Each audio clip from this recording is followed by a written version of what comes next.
अस्सलाम वालेकुम। आज फिर से हम बहुत टाइम के बाद मिल रहे हैं। पता नहीं ये जगह ही ऐसी है। तो हम जल्दी से स्टार्ट करते हैं। तो हमारे पास आज हम सबसे पहले मूमिन से सुनते हैं। मूमिन जल्दी से बोलो, लास्ट लेक्चर में हमने क्या पढ़ा था, एक जिस्ट में बोलो, so that we can all of us will get कि सर लास्ट लेक्चर अटेंड ही नहीं किया मैंने। जी। लास्ट लेक्चर मैंने अटेंड ही नहीं किया था। आपने नहीं किया, कोई बात नहीं। किसी और से पूछते हैं। लेकिन अगर आपने अटेंड नहीं किया है तो वीडियो तो देखा होगा ना, वीडियो तो खुद लेक्चर 10। नहीं सर, मैं देख ही नहीं रहा, उसके बाद मुझे ख्याल ही नहीं रहा एक्चुअली। ओके, कोई बात नहीं। मैं अ, वो नहीं यहाँ पे। और चलो महरूज से पूछते हैं। महरूज आप बोलो जल्दी से। Yes sir. Sir last class में हम लोगों ने पढ़ा सिलिकॉन स्ट्रक्चर, क्रिस्टल देखा कि एक सिलिकॉन एटम कैसे कंबाइन होते हैं, how they share electrons with each other, और 0 केल्विन पे they act as a insulator and at a room temperature they behave as semiconductor. उनमें माइन्यूट करंट फ्लो होती है सेमीकंडक्टर्स में with the help of energy. और हमने देखा inter semiconductors में they are pure ultra pure semiconductor, जिनमें कोई इम्प्योरिटी नहीं होती है। और फिर हमने देखा, और जो नंबर ऑफ चार्ज कैरियर्स हमें काउंट करने होते, that is calculated from the equation 5.10 to the power 15 into t raised power 3/2 into e raised power minus eg by 2 kt। उसके बाद हमने देखा कि नंबर ऑफ चार्ज कैरियर्स जो होते हैं they increase exponential with the increase in temperature. Germanium की जो एनर्जी गैप है वो सबसे कम है सिलिकॉन से, और उससे ज़्यादा सबसे ज़्यादा है गैलियम आर्सेनाइड की। Number of free electron inversely proportional है एनर्जी फ्री एनर्जी गैप के and directly proportional to temperature. उसके बाद हमने देखा जो सेमीकंडक्टर्स होते हैं उनके पास, और वो they possess negative temperature coefficient, that is resistance inversely proportional to temperature. और कंडक्टर्स में पॉजिटिव टेम्परेचर कोफिशिएंट होता है, resistance directly proportional temperature.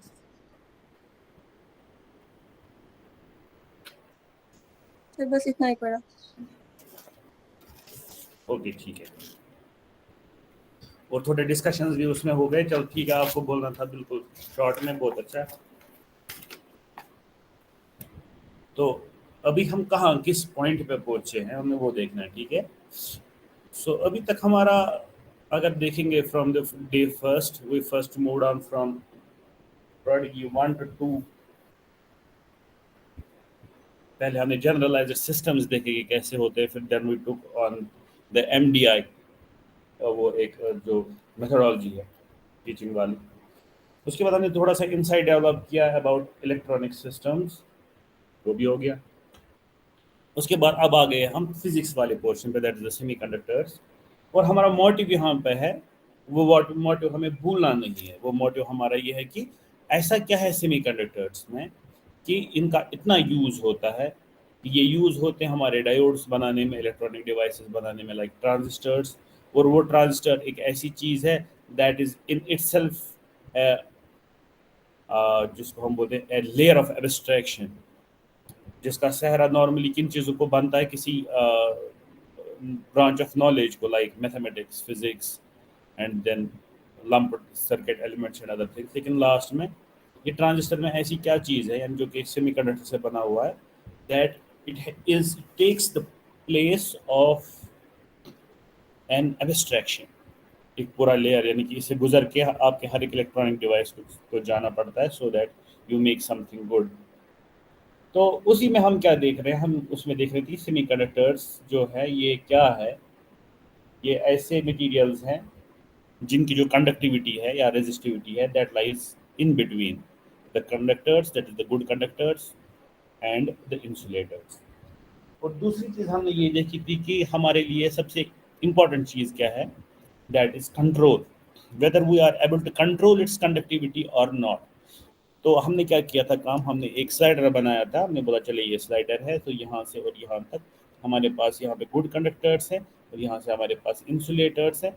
So if we are able to move this particular material between insulators and good conductors, that through our control, that is our control mechanisms, then we can have a control on signals, और जो हमें signals पे control आएगा means we will have control on systems, so then we can make some good things. ये सोन motive. और इस motivation के तहत हमने पिछली बार ही देखा कि जो सेमीकंडक्टर है वो अंदर से कैसे बना हुआ होता है। उसमें हमने मैक्सिमली किसको लिया हुआ है, सिलिकॉन को, क्योंकि हमने बोला बहुत सारे मटेरियल्स जो आपके पास हैं वो अभी भी सिलिकॉन से ही बनते हैं। ऑल्दो हमारे पास बाकी सेमीकंडक्टर्स भी हैं, हमारे पास एलिमेंटल सेमीकंडक्टर्स हैं, लाइक जर्मेनियम है हमारे पास, ठीक है। और हमारे पास कंपाउंड सेमीकंडक्टर्स भी हैं, लाइक गैलियम आर्सेनाइड है, गैलियम फॉस्फाइड है, कैडमियम सल्फाइड है। ऐसे बहुत सारे सेमीकंडक्टर्स हैं जिनके अपनी अपनी एडवांटेज डिसएडवांटेज हैं। उनका भी यूज़ होता है लेकिन इतना ज़्यादा नहीं जितना सिलिकॉन का होता है। इसलिए हमने सिलिकॉन का स्ट्रक्चर पढ़ा, हमने सिलिकॉन का एटॉमिक स्ट्रक्चर पढ़ा, फिर उसमें हमने बहुत सारी चीज़ें देखी उससे रिलेटेड। और लास्ट लेक्चर में हमने देखा कि ओवरऑल चलिए ठीक है, अब एक क्रिस्टल बन गया सिलिकॉन का। हमने उसमें उससे पहले ये भी देखा कि उसमें बैंड एनर्जी क्या होता है। फिर जो आपके पास असली चीज़ जिस पे हमें जाना है, दैट इज़ कि अगर अब आपने ये सिलिकॉन क्रिस्टल लिया तो you take the crystal of silicon. Normally हम कितना लेते हैं इसको, 1 सेंटीमीटर क्यूब है ना, क्योंकि 1 सेंटीमीटर क्यूब हम नॉर्मलाइज कर रहे हैं। फिर उसके हिसाब से हम देखते हैं कि इसमें कैसे कैसे चार्ज कैरियर्स है, because our basic motivation was कि चार्ज कैरियर्स होते क्या है और क्यों चाहिए हमें। सो चूंकि हमें इसको बनाना है, इसकी रेजिस्टिविटी चेंज करनी है, इसकी कंडक्टिविटी चेंज करनी है, इसको हमें लाना है टुवर्ड्स कंडक्टर। सो ऑब्वियसली जब हम कंडक्टर कंडक्टर बोलेंगे तो उसके साथ ही कंडक्टिविटी और रेजिस्टिविटी आएगी। और कंडक्टिविटी और रेजिस्टिविटी आएगी कहाँ से, क्योंकि जब आपके पास चार्ज कैरियर्स होंगे। और वो चार्ज कैरियर्स क्या क्या हो सकते हैं, फिलहाल हमने देखा इलेक्ट्रॉन्स, और आज हम होल्स भी देखेंगे वो कैसी चीज़ें होती हैं। तो तो सबसे पहला मोटिवेशन है कि हमारे पास चार्ज कैरियर्स होते क्या है वो हमने देख लिया। उसके बाद है ये आते कहाँ से है, where do this charge carriers come from. तो आते कहाँ से है, तो हमने देख लिया, पहला जो हमने तरीका देख लिया वो देख लिया हमने टेम्परेचर, यानी कि एक्सटर्नल एनर्जी जो हम देते हैं इस क्रिस्टल को। क्योंकि 0 डिग्री केल्विन या 0 केल्विन पे जब हमने इस क्रिस्टल को रखा था तो इसमें कोई भी फ्री इलेक्ट्रॉन नहीं था जिसको हम बोल सके कि ये कंडक्टिंग इलेक्ट्रॉन है, कि ये हमारी करंट को चला सकता है, क्योंकि तब तक ये इंसुलेटर था फुली। लेकिन जब हमने देखा कि हम इसमें टेम्परेचर बढ़ाते हैं, यानी कि एक्सटर्नल एनर्जी देते हैं, तो फ्री इलेक्ट्रॉन्स प्रोड्यूस होते हैं, यानी कि फ्री चार्ज कैरियर्स प्रोड्यूस होते हैं, जिसको हम यूज़ कर सकते हैं, जिनको हम यूज़ कर सकते हैं कंडक्शन के लिए, जिनको हम यूज़ कर सकते हैं कल को करंट बनाने के लिए, जिसकी वजह से कल को हमको वोल्टेज आएगी। सो ऐसी चीज़ें जो है उसको हमने देखा। अब इससे उसका जो आउटपुट में आ गया, दैट वाज एन इक्वेशन जो हमें क्या बोलती है कि आपके पास जो इंट्रिंसिक कैरियर कंसंट्रेशन है NI, वो कितनी होती है।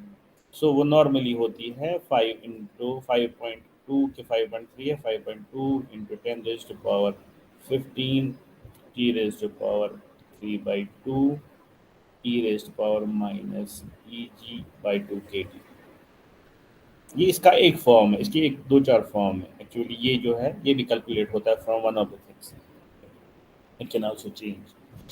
तो यहाँ पे हमने सिंपली देखा कि जो NI आपके पास है ये डायरेक्टली प्रोपोर्शनल बन जाता है आपके T के, ठीक है, बाय सम पर्टिकुलर वैल्यू। हमने देखा कि इट वाज एक्सपोनेंशियल नॉर्मली।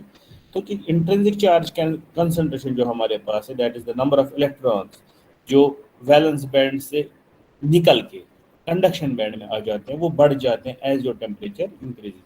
फिर हमने इसमें देखा कि कितना, हम इनफैक्ट देखा कि अगर हमारे पास रूम टेम्परेचर है दैट इज 300 केल्विन, तो वहाँ पे मोस्टली जो हमारे पास total number of charge carriers जो होते हैं, यानी कि फ्री इलेक्ट्रॉन्स होते हैं पर क्यूबिक सेंटीमीटर, इट इज 10⁻10। तो इसके करीब होता है 10⁻10 के करीब। सो वो हमने कैलकुलेट भी किया। सो ये हो गया इंट्रिंसिक चार्ज कैरियर, ठीक है ना। अब यहाँ पे क्योंकि हमने बोला कि व्हाट आर चार्ज कैरियर्स, तो हमें दूसरे चार्ज कैरियर का भी ज़रूरी देखना है। वो है हमारा नेक्स्ट कॉन्सेप्ट जो हमें डेवलप करना है, that is the concept of holes.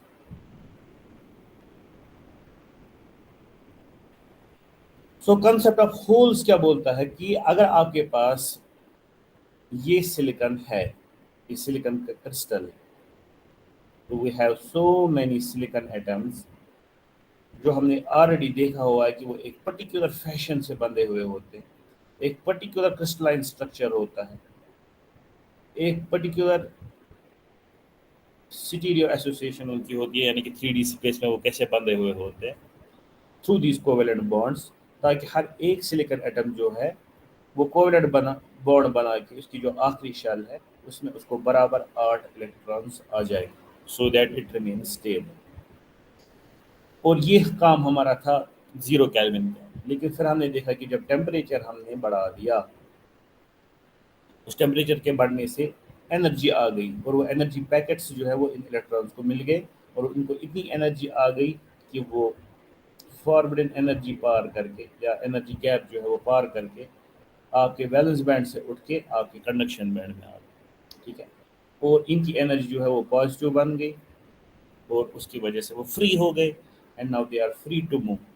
अब मसला है जब ये यहाँ से निकला, अब एक इलेक्ट्रॉन जो हमारा है जो यहाँ से निकल के आ गया, तो ये इलेक्ट्रॉन लेट अस सपोज ये यहाँ से निकला, came out of the bond, अब ये आ गया बाहर, तो दिस इज द इलेक्ट्रॉन।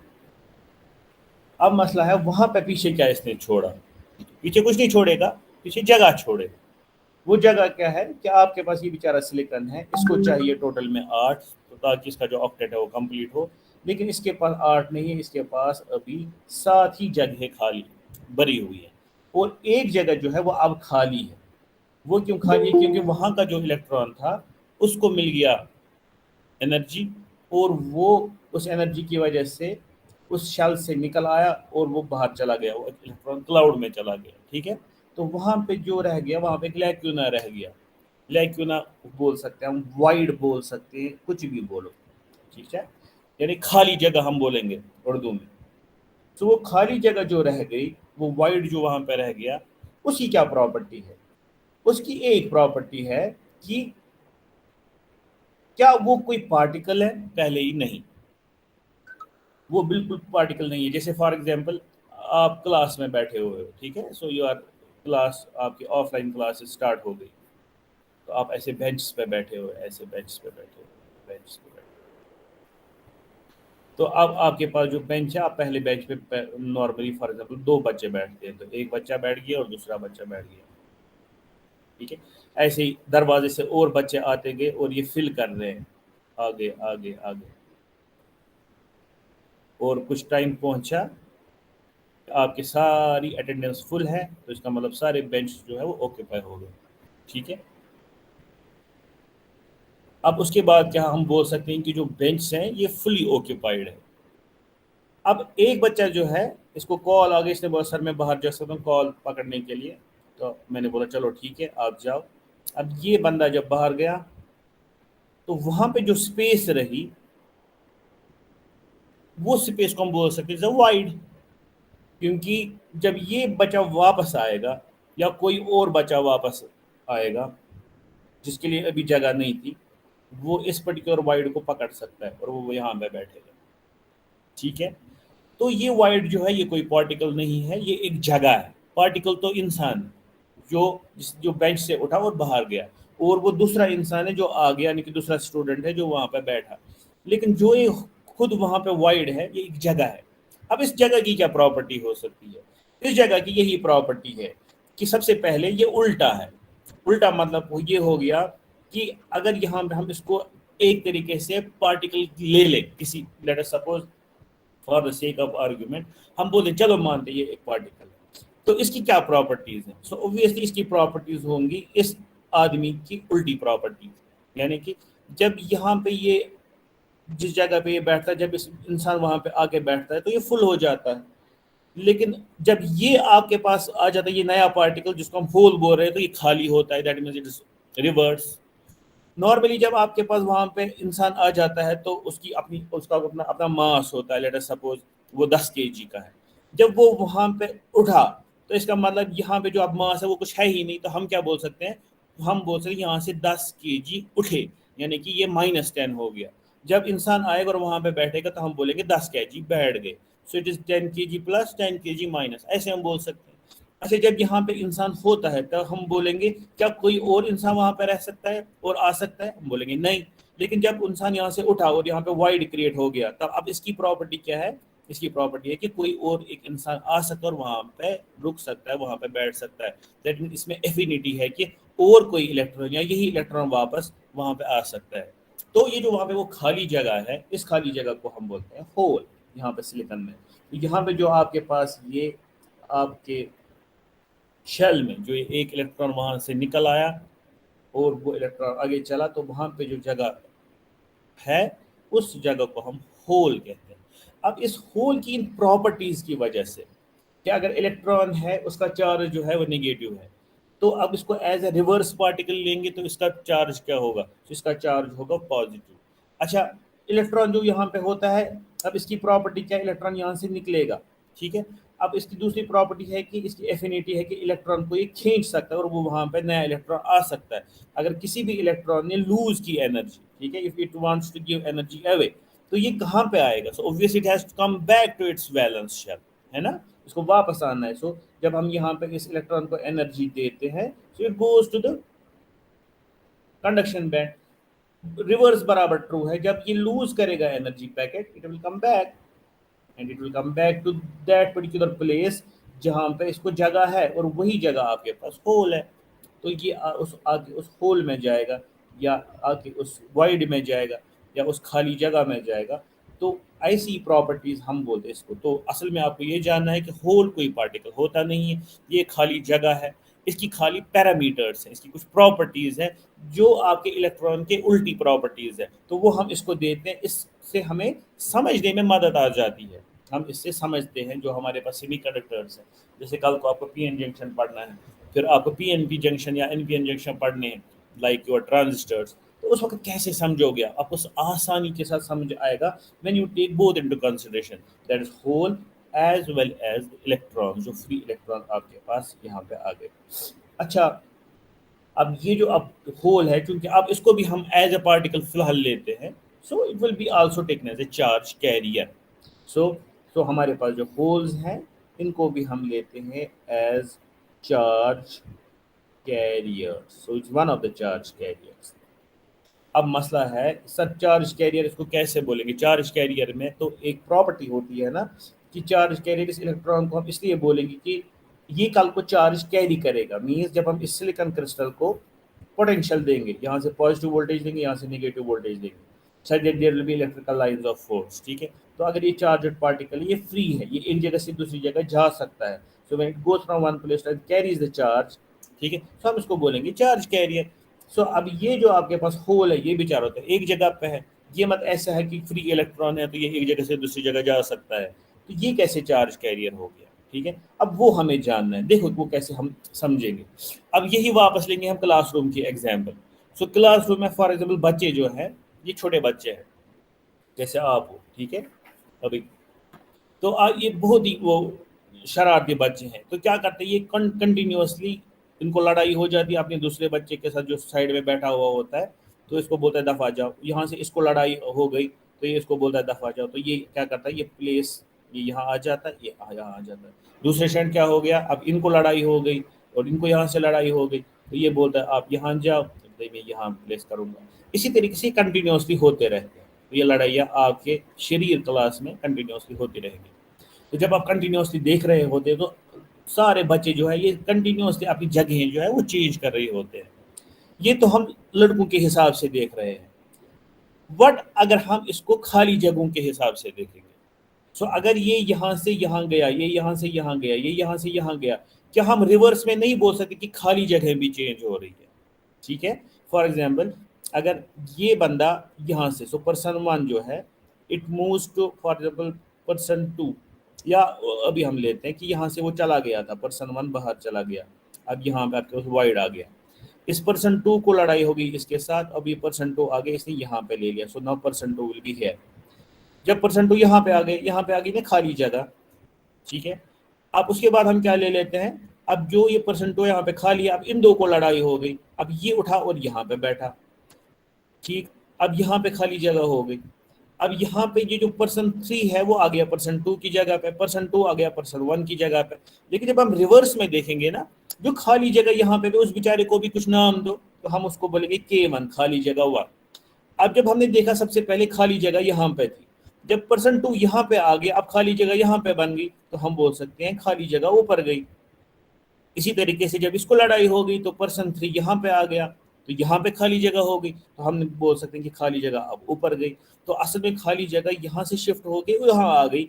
तो इन रियलिटी असल में इलेक्ट्रॉन यहाँ से पहले यहाँ से बाहर चला गया, यहाँ से इलेक्ट्रॉन यहाँ आ गया, फिर इलेक्ट्रॉन यहाँ से यहाँ आ गया। मगर हम ओवरऑल बोलेंगे कि असल में जो खाली जगह है वो यहाँ से शिफ्ट होके यहाँ आ गई, वो हम यहाँ पे देखेंगे।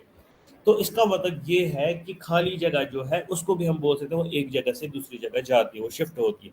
जबकि इन रियलिटी आपके पास जो इलेक्ट्रॉन है वही मूव हो रहा होता है एक जगह से दूसरी जगह। अब यहाँ पे कैसे समझेंगे, ये तो क्लास का सिनेरियो था, यहाँ पे भी बिल्कुल ऐसा है। तो कोई इलेक्ट्रॉन आपके पास है जो ऑलरेडी निकले हुए हैं, तो यहाँ से एक इलेक्ट्रॉन है, यहाँ पे एक इलेक्ट्रॉन फ्री हो गया, उसने अपना होल क्रिएट किया, ठीक है। इसी तरीके से यहाँ से आगे और सिलिकॉन एटम्स हमारे पास हैं, टेम्परेचर की वजह से यहाँ पे और एक होल क्रिएट हो गया। अब ये होल्स क्रिएट होंगे तो ऑब्वियसली इलेक्ट्रॉन भी क्रिएट होंगे। अब ये होल जब यहाँ पे क्रिएट हो गया, इलेक्ट्रॉन यहाँ पे गया, अब ये इलेक्ट्रॉन जो है ये क्या करेगा काम, ये जगह ले सकता है, क्योंकि हमें पता है ये रैंडमली हो रहा होता है और एक सेकंड में करोड़ों बारी हो रहा होता है, ठीक है। जैसे पिछली बारी महरूश ने बोला था कि जो 10⁻⁻ समथिंग ऑफ ए सेकंड में इतने सारे जो आपके पास ये इलेक्ट्रॉन होल रिकॉम्बिनेशंस हो रहे होते हैं, तो आप खुद ही देख लो कितनी फास्ट स्पीड से हो रहे होते हैं। सो इलेक्ट्रॉन जो आपके पास है ये यहाँ से ओके इस होल में आ गया, तो अब यहाँ पे होल तो नहीं रहा कि जिसमें इलेक्ट्रॉन आ गया, लेकिन यहाँ पे तो होल क्रिएट हो गया, जो इलेक्ट्रॉन आ गया यहाँ से कहीं से, ठीक है। अब यहाँ पे होल है, अब यहाँ पे और एक इलेक्ट्रॉन है वो आगे यहाँ जाएगा, तो अब बोल सकते हैं होल यहाँ से लेकर यहाँ तक पहुंचा, ठीक है। सो दैट मीन्स होल्स भी एक तरीके से मूव कर रहे हैं, लेकिन इन रियलिटी होल्स नहीं मूव कर रहे हैं, इन रियलिटी आपके इलेक्ट्रॉन्स मूव कर रहे हैं। सो इलेक्ट्रॉन्स मूव करने से ही हम बोल सकते हैं कि होल्स मूव कर रहे हैं। अब आप बोलोगे सर अभी तो इलेक्ट्रॉन्स के बगैर भी मूव कर रहे थे, तो असल में तो सारे इलेक्ट्रॉन्स ही है ना, फिर हम होल्स वाली मूवमेंट क्यों अलग से लेते हैं। अगर हमारे पास आप वक्त पे क्यों नहीं एडमिट होते हो, तो बीच में प्रॉब्लम हो जाती है। आपको मैं हमेशा 10 मिनट पहले देता हूँ एंटर होने के लिए, उसके बाद नहीं आया करें। उसके बाद आपकी वीडियो है वो अपलोड होती है, उसको देखा करें। मैंने पहले ही बोला विष्णु ज़रूरत है और आप जो एग्ज़ाम्स है वो आप ऑफलाइन होंगे, चाहे वो इंटरनल हो या एक्सटर्नल एग्जाम्स हो, तुम गसना ऑफलाइन, ठीक है। तो आप ऑनलाइन एग्जाम्स नहीं होंगे। बाकी क्लासेस का भी पता नहीं, वो देखेंगे डालेंगे, लेकिन ये सेट हो गया है। पर कल मीटिंग हो गई कि your exams will be offline, चाहे माइनर या मेजर। तो कीप दैट इन माइंड, आपको मन दिमाग में होगा कि हम वही करेंगे जो आप करते आ रहे हैं, तो वो नहीं चलेगा। सो गेट सीरियस। तो हम यहाँ पे ये बोल रहे थे कि अब आपके पास होल्स जो है ये भी चलते हैं, खाली जगह भी चलती है और इलेक्ट्रॉन्स भी चलते हैं। तो इलेक्ट्रॉनों को चलने दें, लेकिन होल्स जो असल में अगर इस साइड से जा रहे हैं तो उनका मतलब हो गया इलेक्ट्रॉन इस साइड से ऐसे आ गए थे, तभी जाके तो होल घूमा। अब जब यहाँ भी इलेक्ट्रॉन्स घूम रहे हैं और यहाँ पे भी इलेक्ट्रॉन्स घूम रहे हैं, फिर हम होल्स का कंसेप्ट क्यों ले रहे हैं। वो इसलिए क्योंकि जब हम इलेक्ट्रॉन्स का चलना बोलते हैं, इलेक्ट्रॉन्स हमें यहाँ पे अब दो तरीके से घूमते हैं। एक वो इलेक्ट्रॉन जो यहाँ से निकला ये, और बहुत सारे इलेक्ट्रॉन, जैसे हमने पिछली बार ही देखा कि अगर हम 300 केल्विन पे है, सो आउट ऑफ 10⁻22 एटम्स जो हमारे पास है इस पर्टिकुलर 1 सेंटीमीटर क्यूब में, उसमें आपके पास 10⁻10 इलेक्ट्रॉन्स क्रिएट हो रहे हैं, यानी कि फ्री इलेक्ट्रॉन्स उस वक्त होंगे। तो वो 10⁻10 इलेक्ट्रॉन्स जो है ना वो कहाँ पे होंगे, उसमें से एक बहुत बड़ा चंक होगा, that will B part of that cloud, जिसको हम इलेक्ट्रॉन क्लाउड बोलते हैं, जो बिल्कुल फ्री है। तो उनको अगर आप क्या करेंगे काम, उनको अगर आप पोटेंशियल देंगे, so they are free to move, so they will go from one place to another place, और उनको बीच में कोई रेजिस्टेंस नहीं होगी। हाँ, the resistance that will be there will be because of the kernels, जो यहाँ पे कर्नल्स हैं। जैसे मैंने पिछली बार भी बोला कि इन कर्नल्स के साथ वो टक्कर खा सकते हैं, और उस मल्टीपल कोलिजन की वजह से रेजिस्टेंस आती है, रेजिस्टिविटी आती है। तो लेकिन ओवरऑल वो फ्री है, so they can easily move from one place to other. But वो इलेक्ट्रॉन्स जो दूसरे हैं, जो हमें होल वाला जो हमारे जो यानी कि जो हम बोल रहे हैं मूवमेंट ऑफ होल्स, जो इसमें मदद कर रहे हैं, वो नहीं डायरेक्टली घूमते हैं, they move by mechanism called release and trap mechanism, जो हमने अभी समझा है, ठीक है, release and trap mechanism. So what is this release and trap, जो हमने अभी देखा. देखो फॉर एग्जांपल आपके पास यहाँ पे इलेक्ट्रॉन, यहाँ पे होल है, तो यहाँ पे दूसरा इलेक्ट्रॉन है. जब होल यहाँ पे कैसे क्रिएट हो गया था, क्योंकि एक इलेक्ट्रॉन यहाँ से निकला था, यानी कि इलेक्ट्रॉन हो गया था रिलीज, ठीक है. अब दूसरा इलेक्ट्रॉन आएगा, वो यहाँ की जगह लेगा. दैट मीन अब क्या करेगा ये होल, ये ट्रैप करेगा दूसरे इलेक्ट्रॉन को. लेकिन वो इलेक्ट्रॉन जहाँ से निकला था वहां पे होल क्रिएट हो गया. अब कोई और इलेक्ट्रॉन आएगा, वो उस होल में जाएगा. मींस हमेशा क्या होता है, पहले इलेक्ट्रॉन रिलीज होता है, फिर उसके बाद ट्रैप होता है. तो इसी इलेक्ट्रॉन का रिलीज होना और ट्रैप होना, रिलीज होना और ट्रैप होना, ठीक है, वो असल में आपके पास किस चीज को देता है, किस चीज को जन्म देता है, आपके पास होल्स के चलने को जन्म देता है. यानी कि जो खाली जगह चलती है, जो आपके पास होल्स मूव होते हैं, वो होते हैं through the release and trap mechanism of electron.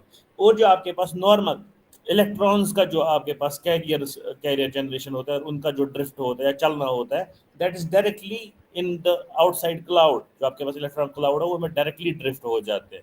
सो यही याद रखना है, जो होल्स की मूवमेंट आपके पास है, it's actually because of the release and trap mechanism of electrons.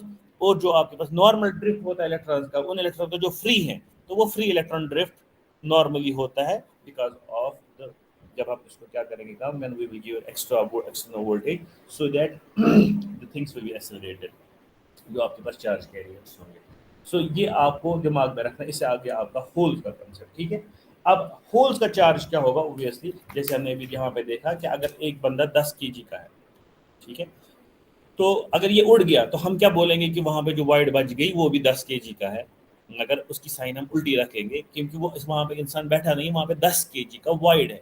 मान लो यहाँ पे लोटा है जो 10 kg ले सकता है, तो हम बोलेंगे नहीं 10 kg का लोटा है. जैसे आप लेते हो जब 1 kg का लोटा होता है, 2 kg का लोटा, अगर उसमें दूध होगा भी नहीं तो फिर भी आप बोलेंगे ये 10 kg का लोटा. आप जब दूध आप इसमें भरेंगे, बोले आप दूध इसमें 10 kg का है. लेकिन जब खाली लोटा वो होगा, आप बोलोगे ये 10 kg का लोटा, ये 10 kg ले सकता है. दैट मीन्स आप उसको साइन उल्टी देंगे, माइनस, ठीक है. वही यहाँ पर भी होता है. जैसे आपके इलेक्ट्रॉन्स का चार्ज होता है, इट्स नेगेटिव, ठीक है, और तो होल्स का आप चार्ज लेंगे उसी का पॉजिटिव, ठीक है, because it has the affinity to take the electron in the reverse. तो ये हो गया होल्स का कंसेप्ट. अब आपके पास बेसिक दो चार्ज कैरियर्स आ गए जो बहुत ही इंपॉर्टेंट है सेमीकंडक्टर से रिलेटेड, उसके कंसेप्ट समझने से रिलेटेड. तो that is the electron and the holes. अभी तक किसी को कोई क्वेश्चन है या कोई कंफ्यूजन है? यस सर, क्वेश्चन बोलो. सर, जब हमने देखा ना कि इलेक्ट्रॉन जो जो एनर्जी थी तो एक्साइट हो गया और वहां पे वाइड रहेगी, होल बन गया, तो दूसरा इलेक्ट्रॉन उसी सिलिकॉन एटम का आता है, वो उसको फिल करता है बिकॉज होल्स की एफिनिटी होती है टू एक्सेप्ट द इलेक्ट्रॉन. नहीं, उसी लेकिन सिलिकॉन जो का कहाँ आएगा, उसी सिलिकॉन एटम का नहीं आ सकता है ना, क्योंकि उसमें ऑलरेडी अगर साथ है ना. देखो ये जरूरी है, अगर आपके पास एक सिलिकॉन एटम को, अगर एक सिलिकॉन एटम आपके पास यहाँ पे और इसकी आउटर शेल में, इसमें पहले कितने थे, 8, 1 2 3 4 5 6 7 8, ठीक है, एनर्जी आ गई. अब ये एनर्जी जब आ गई, इसका एक पैकेट आ गया, उसको ये इलेक्ट्रॉन जो है ना ये रिमूव करना, इसमें कुछ एनर्जी लगेगी. हमने पिछली बार जब बैंड एनर्जी गैप्स पढ़े थे ना, उसमें हमने देखा कि अगर इसको आप दूसरा इलेक्ट्रॉन यहाँ से रिमूव करना है, उसमें और ज्यादा एनर्जी लगेगी, क्योंकि जो आपके पास यहाँ से कंडक्शन बैंड होता है और बैलेंस बैंड जैसे हमने देखा था, है ना. तो हमने नहीं देखे थे ऐसे बहुत सारी लाइंस, ऐसे ऐसे ऐसे. ये जो आपके पास इलेक्ट्रॉन्स है ना बहुत सारे, ये मत सारे ये पर्टिकुलर शेल पकड़ेंगे यहाँ पे, सॉरी यहाँ पे ये पर्टिकुलर ऑक्टेट पकड़, क्या बोलते हैं हम इसको, ये पर्टिकुलर बैंड पकड़ेंगे. दे will B from these bands also. So for example हमारा यहाँ वाला इलेक्ट्रॉन जो यहाँ पे रिजाइड करता है, उसको उठा के क्या डालना है, उसको ऊपर चलाना है. So you will need this particular energy and then this energy also, all delta E जो यहाँ से लेकर यहाँ तक आएगी. अब होता यह है कि आपके पास अगर इतने सारे इलेक्ट्रॉन्स हैं, एक को निकालना है तो आपको एक एनर्जी चाहिए, अगर दूसरे को निकालना है तो और ज्यादा एनर्जी चाहिए. तो असल में आता कहाँ से, ये इलेक्ट्रॉन तो निकल गया यहाँ पे, तो वाइड आ गया, जो यहाँ पे कहीं और जो दूसरा सिलिकॉन एटम है, ठीक है, वहां से जो इलेक्ट्रॉन निकला हुआ है वो आके यहाँ पे घुस सकता है, वो यहाँ पे ट्रैप हो सकता है. तो पहले जो इलेक्ट्रॉन निकला था वो रिलीज हो गया, अब कोई और इलेक्ट्रॉन कहीं से आ गया, क्योंकि ये रैंडम मोशन होती है, बहुत ही रैंडम होता है, ठीक है, जब तक नहीं इक्विलिब्रियम पे पहुंचे. तो उसके बाद आपका इलेक्ट्रॉन यहाँ पे ट्रैप हो गया. तो ये ऐसे होता है. इसी का नहीं ऐसा हो सकता है कि ड्यू टू द लगाए what you are, it's not already bound with the kernel, वो कहाँ वहां से उठा के आ सकता है? It comes from other silicon atom. तो फिर क्यों नहीं है? जब सिलिकॉन एटम, इसमें तो शेयर होते हैं ना इलेक्ट्रॉन, दो सिलिकॉन एटम से सिलिकॉन क्रिस्टल में, तो जहाँ पे इलेक्ट्रॉन एक्साइट हो गया, होल बन गया, तो उसी के साइड से दूसरा शेयर इलेक्ट्रॉन होगा दूसरे सिलिकॉन एटम का, वो क्यों नहीं सिंगल बॉन्ड बनाएगा उसी टाइम के लिए जितने टाइम के लिए इलेक्ट्रॉन एक्साइट होगा? सिंगल बॉन्ड कैसे बनाएगा? शेयर अगर करेगा एक ही electron, partially single bond, sorry partially, मतलब पार्शियली सिंगल बॉन्ड नहीं बना सकता, क्योंकि अगेन ये बात है क्रिस्टलाइन स्ट्रक्चर जो हमारे पास है, जो स्ट्रक्चर है वो उसी तरीके से बना हुआ है ना, दैट इज स्टैंडर्ड फॉर्म। जैसे फॉर एग्जांपल आपने देखा, देखो कार्बन सुना ऐसा, कार्बन, कार्बन से जो कार्बन हमारे पास है, carbon, what is carbon? Is it a conductor और अ सेमीकंडक्टर और an insulator? Semiconductor. Carbon is a semiconductor, very good. Why is carbon A semiconductor? Again क्योंकि उसमें भी आपके लास्ट शेल में 4 ऑक्टेट्स हैं। मगर कार्बन का एक फॉर्म है ना, graphite. What is graphite? So conductor, semiconductor की insulator? Conductor. That is a conductor, very good. और इसी का दूसरा फॉर्म है डायमंड। डायमंड क्या है? कंडक्टर है, इंसुलेटर कि सेमीकंडक्टर? इंसुलेटर। It's insulator. ये भी जो कार्बन है, ये भी कार्बन है। और जो प्योरेस्ट फॉर्म का मतलब जैसे नॉर्मली कार्बन होता है वो भी है। सो नॉर्मल कार्बन जो आपके पास प्योरेस्ट फॉर्म में है, दैट इज जो अभी किसी क्रिस्टलाइन स्ट्रक्चर नहीं लिया है उसने, सो दैट इज सेमीकंडक्टर। लेकिन जब वो एक तरीके से आता है, जमा हो जाता है, and it takes the form of the graphite, यानी कि प्लेनर स्ट्रक्चर, ये बन जाता है कंडक्टर। और वही जब आ जाता है दूसरे फॉर्म में, that is diamond, it becomes an insulator. तो ये सारा स्टीरियोटाइपिक मैकेनिज्म है ना, ये कैसे जुड़े हुए हैं, ठीक है? तो वही बराबर यहाँ पे भी, क्योंकि हम यहाँ पे एटम की बात नहीं कर रहे हैं, जब क्रिस्टल की बात कर रहे हैं, तो हमने पिछली बार भी देखा, जब हम क्रिस्टल्स की बात करेंगे तो हमें दिमाग में रखना होगा that they are, there is a fashion, और उस फैशन के हिसाब से ये जुड़े हुए हैं। तो उस फैशन के हिसाब से वहीं पर दूसरा इलेक्ट्रॉन और एक इलेक्ट्रॉन वहां पे जो ये है, आपने बोला कि वो वहां पे वो पार्शियल बॉन्ड नहीं बना सकता है, इट सिंपली इज, और मे भी बनाता होगा, दैट्स केमिस्ट्री। तो हम ना यहाँ पे केमिस्ट्री पढ़नी है ना ज़्यादा फिजिक्स पढ़नी है, so we have to move towards engineering more. अब उसको समझने के लिए हम इसीलिए थोड़ा सा इसमें जा रहे हैं ज़्यादा, वरना हमें जाना भी नहीं था। अब उसमें हमें पार्शियल बॉन्डिंग वार्डिंग, ये तो सारा केमिस्ट्री का हिसाब किताब है, मे भी होती होगी, मगर जितना हमें यहाँ पे समझना है उसमें यही है कि आपके पास जो भी इलेक्ट्रॉन यहाँ पे जिसको एनर्जी मिल गई, पर्टिकुलर इलेक्ट्रॉन को जो इसमें था, जो ये शेयर्ड थे, तो उसको एनर्जी मिलने से वो वहाँ से निकल गया। निकलने का मतलब है उसको पॉजिटिव एनर्जी है अभी, it is not negative energy. क्योंकि आपने देखा जैसे हाइड्रोजन एटम जो है उसको है -13.6 इलेक्ट्रॉन वोल्ट। ये जो इलेक्ट्रॉन्स हो गए यहाँ पे, जो सारे यहाँ पे, इनको भी नेगेटिव ही होगी, चाहे -2 हो, -1 इलेक्ट्रॉन वोल्ट हो। लेकिन जो ही एनर्जी मिलेगी, इम्पार्ट हो जाएगी किसी इलेक्ट्रॉन को, और वो बाहर आएगा ना, इट हैज़ पॉजिटिव एनर्जी, यानी कि इसने जीरो को पार किया, it is that why we say it is free. और वही एनर्जी जब ये लूज करता है या लूज करना चाहता है, अब ये क्या, इसमें क्या दिमाग है तो चाहता है, ये तो होता ही रहता है, बिकॉज अगेन रैंडम मोशन। तो ये आके वापस जब आ जाएगा तो ये एनर्जी लूज करेगा और वापस आ जाएगा और इस होल में चला जाएगा, ठीक है? सो अभी हमारे पास इतना कॉन्सेप्ट काफ़ी है कि हमारा सिंपली इक्विवेलेंट बॉन्ड जो है सो ब्रेक गसान, या अगर केमिस्ट्री के साइड से देखें, सो एक कोवेलेंट बॉन्ड ब्रेक हो जाता है because of the external energy. Covalent bond break हो गया तो उसकी वजह से जो आपने ये वाला सिलिकॉन एटम यहाँ से लिया था, जो उसने शेयर किया था, तो वहाँ पे बॉन्ड ब्रेक होने की वजह से वो इलेक्ट्रॉन वहाँ से निकल गया। अब उसके पास एक लैक्यूना है, अब उसके पास एक एफिनिटी है, so as to get a next electron. So अगर इर्द गिर्द में इसको कहीं पे फ्री इलेक्ट्रॉन है, वो फ्री इलेक्ट्रॉन आ सकता है, वो यहाँ पे आ सकता है। क्योंकि जो आपके पास इलेक्ट्रॉन क्लाउड थ्योरी है ना असर, वो बोलता है कि जो ये फ्री इलेक्ट्रॉन्स आपके पास हैं, ये एक तरीके का क्लाउड बनाते हैं, and they are generally all over the material. जैसे 1 सेंटीमीटर क्यूब है, ये इस 1 सेंटीमीटर क्यूब में फ्रीली अवेलेबल है। सो जितने भी इस टेम्परेचर की वजह से निकले होंगे, अगर अभी एट अ पर्टिकुलर इंस्टेंट आपका एक इलेक्ट्रॉन निकल रहा होगा, तो इसी 10⁻⁸ ऑफ ए सेकंड में आपके पास क्या आएगा, दूसरा इलेक्ट्रॉन जो इसी फ्री क्लाउड का होगा वो आके इस होल में जाएगा। सो it is a continuous process, आया समझ? क्योंकि 0 केल्विन पे जब हम देखेंगे वहां पे ये प्रोसेस हो ही नहीं रहा है, बिकॉज आपके पास कोई एक्सटर्नल सोर्स है ही नहीं जो किसी इलेक्ट्रॉन को इम्पार्ट करेगा एनर्जी और वहां से निकलेगा। लेकिन जो ही टेम्परेचर बढ़ता है, दैट मीन्स ये एक्सटर्नल एनर्जी है जो ये सारा रेंडमाइजेशन इसमें लाता है, जिसकी वजह से ये पूरा हो रहा होता है, release trap, release trap, release trap, निकालने के आप क्या करें उसको जो रिकम्बिनेशन और जो उसके बाद ये निकलना और रिकम्बाइन वापस हो जाना, सारा होता रहता है। ठीक है, यस सर। ओके आगे चले। सो सर एक नेक्स्ट, और सवाल था सर। हाँ जी बोलो। सर फॉर एग्जांपल मेरे पास कोई सेमीकंडक्टर है जिसकी forbidden energy cap 1.1 electron volts है। तो अगर मैं उसको इतनी एनर्जी दूंगा तो इलेक्ट्रॉन जो है वो जंप करेगा वैलेंस बैंड से कंडक्शन बैंड में। अब अगर मैं उससे कम एनर्जी इसको दूंगा तो इलेक्ट्रॉन तो जंप होगा नहीं, लेकिन उस एनर्जी का क्या होगा? वो मत पकड़ेगा ही, वही है ना आपने पढ़ा होगा हुचनो करमते NH/2 पाई। जब आपके हाँ पास एनर्जी आ जाएगी that will come in packets, it's all everything is quantized, so there won't be energy, बीच वाली कोई एनर्जी है ही नहीं। अगर आपके पास एनर्जी है तो एनर्जी लेवल्स है, या तो ये एनर्जी है या ये एनर्जी है, बीच वाली सारी एनर्जी जो है वो आप दे ही नहीं सकते।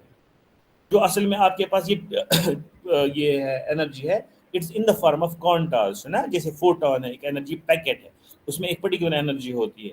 सो जब आप उतनी एनर्जी देंगे तो एक इलेक्ट्रॉन, वो एनर्जी जो आप बोल रहे हैं मैं 1.1 इलेक्ट्रॉन से कम दूंगा, सो मैं राइट इज सो वो उतना लेगा जिसकी वजह से वो ऊपर जा सकता है, बीच वाली एनर्जी जो वहीं पे है वो कहाँ जाएगी। ठीक ठीक। ओके, अब नेक्स्ट हमारे पास क्या, अब आपके पास कॉन्सेप्ट आ गया होल का, यानी कि व्हाट आर चार्ज कैरियर्स हमारे हो गए। तो आप बोल सकते हो हमारे पास चार्ज कैरियर्स वो है जो चार्ज को एक जगह से दूसरी जगह ले सकते हैं, जो कैरी कर सकते हैं चार्ज एंड देन मूव। अब आपके पास ये कॉन्सेप्ट आ गया कि electrons move easily and holes move when electrons do release and trap mechanism. तो इसका मतलब है उसका अखज ये आ गया कि electrons move, holes as well as, sorry holes move. ठीक है। अच्छा, दूसरा था हमारा question, where do these charge carriers come from. तो हमने सबसे पहले कहाँ से देखा, हमने देखा टेम्परेचर से। तो जब हम एक्सटर्नल एनर्जी प्रोवाइड करते हैं, चाहे आप हीट एनर्जी दो जो हमने देखा टेम्परेचर के साथ, चाहे आप लाइट एनर्जी दो, you can give light energy also, same जिस तरीके से टेम्परेचर की वजह से आपके पास इंट्रिंसिक कैरियर कंसंट्रेशन Ni जो है वो बढ़ती है, बराबर लाइट एनर्जी से भी जो आपके पास इंट्रिंसिक कैरियर कंसंट्रेशन जो होती है वो भी बढ़ती है बराबर। Light, because light energy is again a form of energy, it is made up of photons, और फोटॉन एनर्जी पैकेट्स होते हैं, वही आपके पास आ जाएंगे और इन इलेक्ट्रॉन्स को अपने वैलेंस शेल से उठा के कंडक्शन बैंड में ले जाएंगे। ठीक है, तो वो भी बराबर ऐसे ही काम करता है, जितनी लाइट आप ज़्यादा शाइन करेंगे उसकी वजह से आपके पास जो नंबर ऑफ इलेक्ट्रॉन्स है वो वैसे ही बढ़ेगा। इसमें आपके पास, आपको ज़्यादा पता होगा क्योंकि आपने हाल ही में पढ़ा होगा वो फोटो इलेक्ट्रिक इफेक्ट और Einstein's theory about that photo electric effect and other things. In fact that is the basis for the quantum mechanics, ना वो जो क्वांटम थ्योरी है जिस पे वो सारी चीज़ें चलती है। तो that was the basis the photo electric effect. इसका मतलब हो गया जब आप एक मटेरियल लाते हो उस पर शाइन करते हो light, obviously the electron will come out, the charge carriers will come out. और उसका बहुत योगदान है आपके इसमें, यानी कि जितने भी आपके पास सेंसर्स हैं वो सारे तो इसी पे चलते हैं कि जब आप लाइट शाइन करते हो तो उसकी वजह से जो चार्ज कैरियर जनरेट होते हैं, चार्ज कैरियर जनरेट हो गई तो हमारे पास करंट हो सकती है, जब करंट आएगी तो वी कैन हैव वोल्टेज, और उसी वोल्टेज को हम यूज़ करते हैं सेंस करने के लिए लाइट को। तो जो आपके पास डिफरेंट जो सेंसर्स होते हैं, like for example cadmium sulphide CDS, ठीक है, it's a compound semiconductor cadmium sulphide, ये पे बना सल्फर पे तो कैडमियम पे। ठीक है, इन दो को मिला के ये एक सेमीकंडक्टर बन जाता है। इस सेमीकंडक्टर की क्या प्रॉपर्टी है, इसकी प्रॉपर्टी ये है कि इसमें जो आपके पास Eg है that is band gap energy, ये आसान तीसरा कि जो आप लाइट, नॉर्मल लाइट जो आप दे देते हैं ना, यानी कि जो आपके नॉर्मल फोटॉन्स होते हैं विजिबल लाइट के, ठीक है, वो इजीली इलेक्ट्रॉन्स को बाहर फेंकते हैं, यानी कि उसमें इतना आपके पास बैंड गैप एनर्जी जितनी इसको लगेगी उतना आपके पास नॉर्मल जो लाइट के फोटॉन्स है उसमें इतनी एनर्जी होती है कि that they can take them from their valence band to conduction band, जिसकी वजह से जो ये कैडमियम सल्फाइड है इसकी जो रेजिस्टिविटी है वो बहुत जल्दी, बहुत ज़्यादा कम हो जाती है as you increase the light intensity. And this cadmium sulphide is used as a sensor, एक बहुत ही ज़्यादा यूज होने वाला लाइट सेंसर जिसको हम बोलते हैं LDR, light dependent resistor, that's also known as photoresistor। So resistor photo resistor क्यों? Because resistance change. रेजिस्टेंस क्यों चेंज होगी? Because resistivity will change. समझ आया? और वो रेजिस्टिविटी किससे चेंज हो गई? Because the number of charge carriers get change. वो चार्ज कैरियर्स किससे चेंज हो गए? व्हेन यू शाइन लाइट, ज़्यादा या कम, उसकी वजह से ये सारी चीज़ें चेंज होती है। So then when the resistance will change, obviously if you give it some voltage, then current will change, or if you give some current through it, then the voltage across it will change। ठीक है ना? सो ऐसे बन जाते हैं आपके पास sensors, जैसे एक फोटो सेंसर या LDR, light dependent register.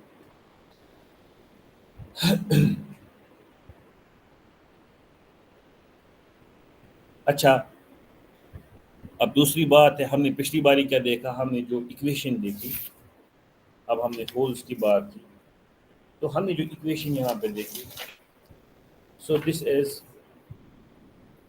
Intrinsic charge concentration, है ना, दिस Ni। अब यहाँ पे Ni जो है, ये Ni क्या है? इज इट Ni की नंबर ऑफ इलेक्ट्रॉन्स कितने हैं, कि ये Ni है कि नंबर ऑफ होल्स कितने हैं? क्योंकि अब हमारे पास अभी जब हम बोलते थे ये चार्ज कंसंट्रेशन, हम ये बोल रहे थे कि it is the charge concentration. यहाँ पर हमें अभी तक कॉन्सेप्ट नहीं था होल्स और इलेक्ट्रॉन्स का, और हम बोलते थे इलेक्ट्रॉन्स ही, क्योंकि हम यही बोलते थे ऊपर से टेम्परेचर आएगा और इलेक्ट्रॉन्स निकलेंगे, और इलेक्ट्रॉन्स की कंसंट्रेशन इतनी है। So what about the real concentration जो आपके पास एक 1 सेंटीमीटर क्यूब ऑफ सिलिकॉन में होगा?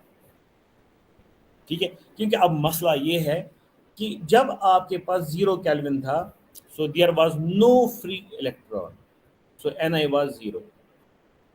लेकिन जब आप लेट अस सपोज 300 केल्विन पे आ गए, so the number of electrons that got emanated out was 10 raised to power 10। ठीक है, what about the number of holes? Number of holes कहाँ जाएंगे? क्योंकि जितने भी इलेक्ट्रॉन्स बाहर आए होंगे, हर एक इलेक्ट्रॉन ने एक होल को जन्म दिया होगा, ऑब्वियसली, क्योंकि इलेक्ट्रॉन आएगा कहाँ से? वो तो आउटर शेल से आ गया। जब इलेक्ट्रॉन बाहर आ गया और बन गया part of the electron cloud, पीछे क्या रख दिया? पीछे रख दिया ना होल। तो इसका मतलब है जितने आपके पास नंबर ऑफ इलेक्ट्रॉन्स थे एक इंट्रिंसिक में, उतने ही आपके पास नंबर ऑफ होल्स होंगे। लेट अस सपोज NH या NP लिखो, अपनी मर्जी है, हम कभी P से भी दिखाते हैं और कभी H से भी दिखाते हैं होल्स को। ठीक है, so if Ne is number of electrons, so then Ne is equal to NP और Ne is equal to NH।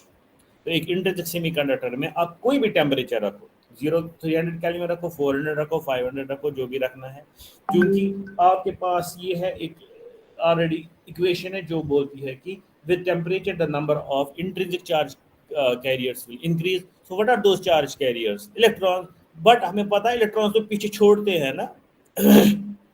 ये मान लो ऐसी क्लास में हम बोलेंगे, यहाँ पे जो हमने अभी दी ना क्लास की एग्जांपल, मैंने बोला सब बाहर आ जाओ, कैसी चुनता का सवाल पूछा मैंने इससे रिलेटेड, तो किसी को नहीं आया। मैंने बोला सब दफा हो जाओ और यहाँ पे आ जाओ, तो आप क्लास के आगे आ गए। ये मेरा वो है पोडियम जहाँ मैं पढ़ाता हूँ फॉर एग्जाम्पल। ठीक है, तो अब बाहर आ गए।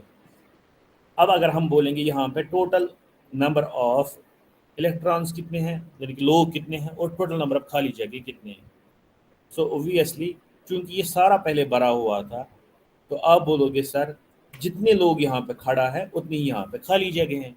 तो हम बोलेंगे फिर अगर हम खाली जगह को भी लेंगे एज चार्ज कैरियर और इंसान को भी लेंगे एज चार्ज कैरियर, तो आप क्या बोलोगे?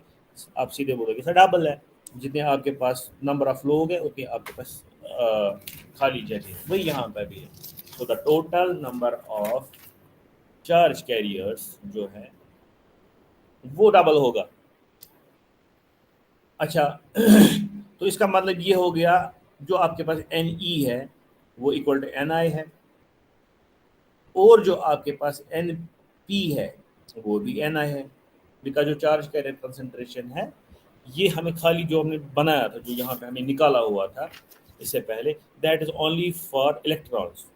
क्योंकि अब हम बोलते हैं कि जितने नंबर ऑफ इलेक्ट्रॉन्स होंगे उतनी नंबर ऑफ आपके पास होल्स होंगे, तो ये Np भी Ni के बराबर है। अगर हम क्या करेंगे काम, इनको करेंगे मल्टीप्लाई, सो हमारे पास एक लॉ निकलता है वो बोलता है कि Ne into Np is equal to Ni square. ठीक है, this is normally known as law of mass action. ये एक बहुत ही इंपॉर्टेंट एक्सप्रेशन है। उसके बाद जो आपने इससे पहले ये कुछ चीज़ें याद रखनी होती है, ठीक है, जो इससे पहले हमारे पास इंट्रिंसिक चार्ज कंसंट्रेशन की इक्वेशन थी वो भी आप याद रखेंगे। That is 5.2 into 10⁻15 t⁻3/2 e⁻−Eg/2 kT, ठीक है, वो भी इम्पॉर्टेंट है। उसके बाद दूसरी जो इम्पॉर्टेंट है that is law of mass action, वो है कि आपके पास Ne into Np, या दूसरे तरीके से आप सीधे लिख सकते हो N into P, या आधे लिखते हैं लाइक Ne, वैसे ही इसी लिखते हैं, इट इज लाइक दैट, हाँ it is like that, Ne into Np is equal to Ni square, ठीक है। अब आप बोलोगे सर ऐसे क्यों है, हम क्यों नहीं ऐसे लिखेंगे कि टोटल चार्ज कंसंट्रेशन जो है Nt that is equal to Ne plus Np, क्या ये सही नहीं है? ऑब्वियसली सही है। द टोटल चार्ज कंसंट्रेशन जो आपके पास होगी that will be the total number of electrons plus the number of holes, ठीक है। मगर ये ज़्यादा मुफीद है क्योंकि जो कॉन्सेप्ट्स हमें इसके बाद आएंगे, लाइक जब हम डोपिंग करेंगे, ठीक है, तब जाके ये चीज़ उतना महत्व नहीं रखता है जितना आपके पास ये चीज़ महत्व रखता है। इसीलिए एक लॉ बन गया जिसका लॉ ऑफ मास एक्शन, जिसकी वजह से हम ये बोलते हैं कि आपके पास if you multiply the intrinsic concentration of electrons and the intrinsic concentration of holes, it will be equal to Ni square. And this doesn't only hold for intrinsic, it will again hold for extrinsic also. इसीलिए इसमें मैंने टिक डाली, समझ आया? तो इसको आप याद रखें। दूसरी चीज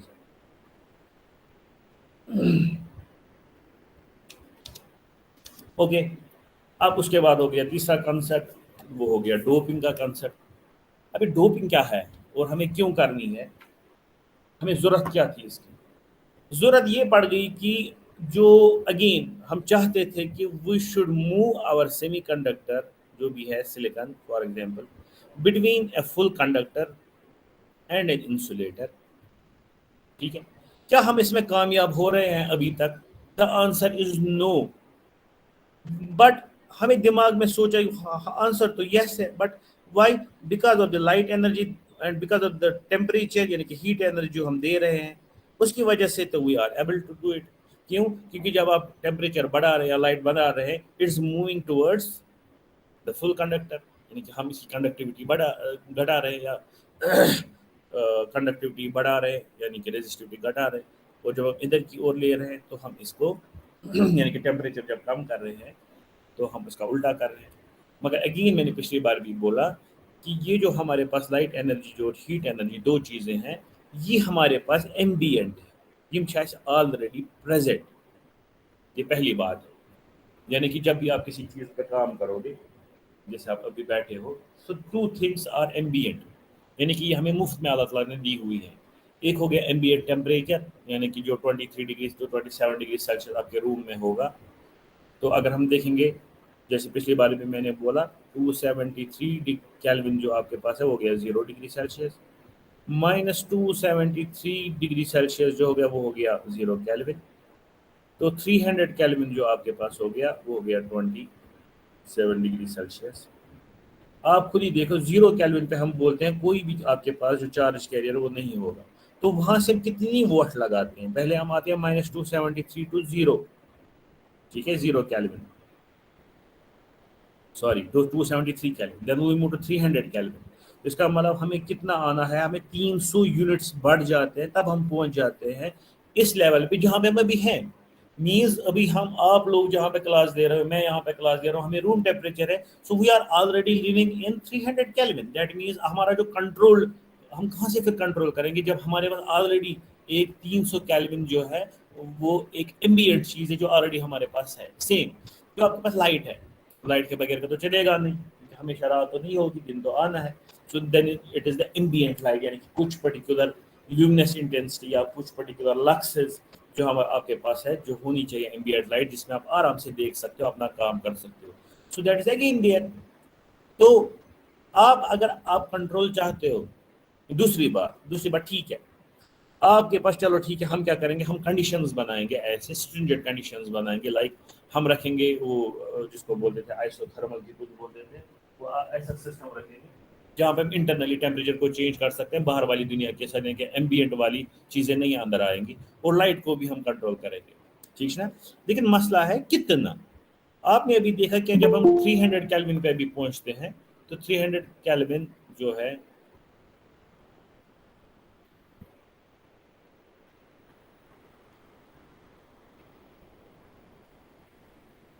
आप कहाँ थे ऋतिका? ऋतिका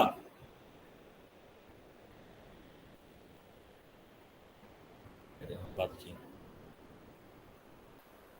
ओके तो ना करा, ये है प्रॉब्लम, बीच में आ जाते हैं सारा भूल जाते हैं कहाँ पे पहुंचे हैं। ओके, सो आप क्या करोगे काम, आप इस सैंपल को जिसके साथ आपको करना है आप इसको रखोगे, ओके एडियाबेटिक, एडियाबेटिक बोलते हैं क्या आइसोथर्मल बोलते हैं, वैसे जहाँ तक मुझे याद है कुछ एडियाबेटिक बोलते थे, है ना।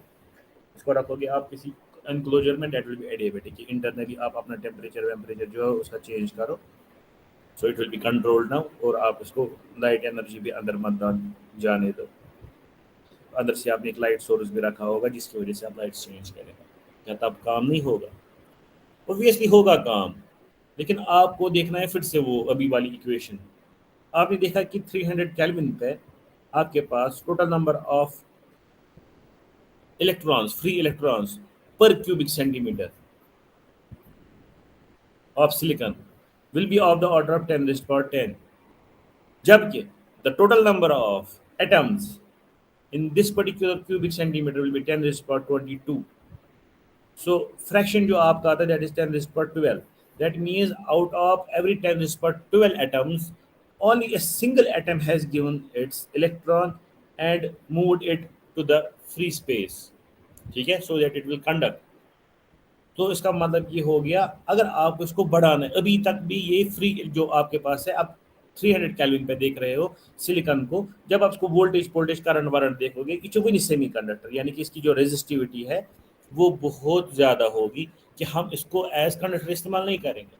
अब जब हम इसको एज टुवर्ड्स कंडक्टर ले जाना है हमें, so obviously we will have to increase the temperature, so we will have to move to from 300 Kelvin to 400 to 500 to 600 Kelvin। अब इतना टेम्परेचर आप कहाँ से बढ़ाओगे, उसके लिए ऐसी कंडीशन चाहिए, ऐसे टेम्परेचर्स आपको चाहिए।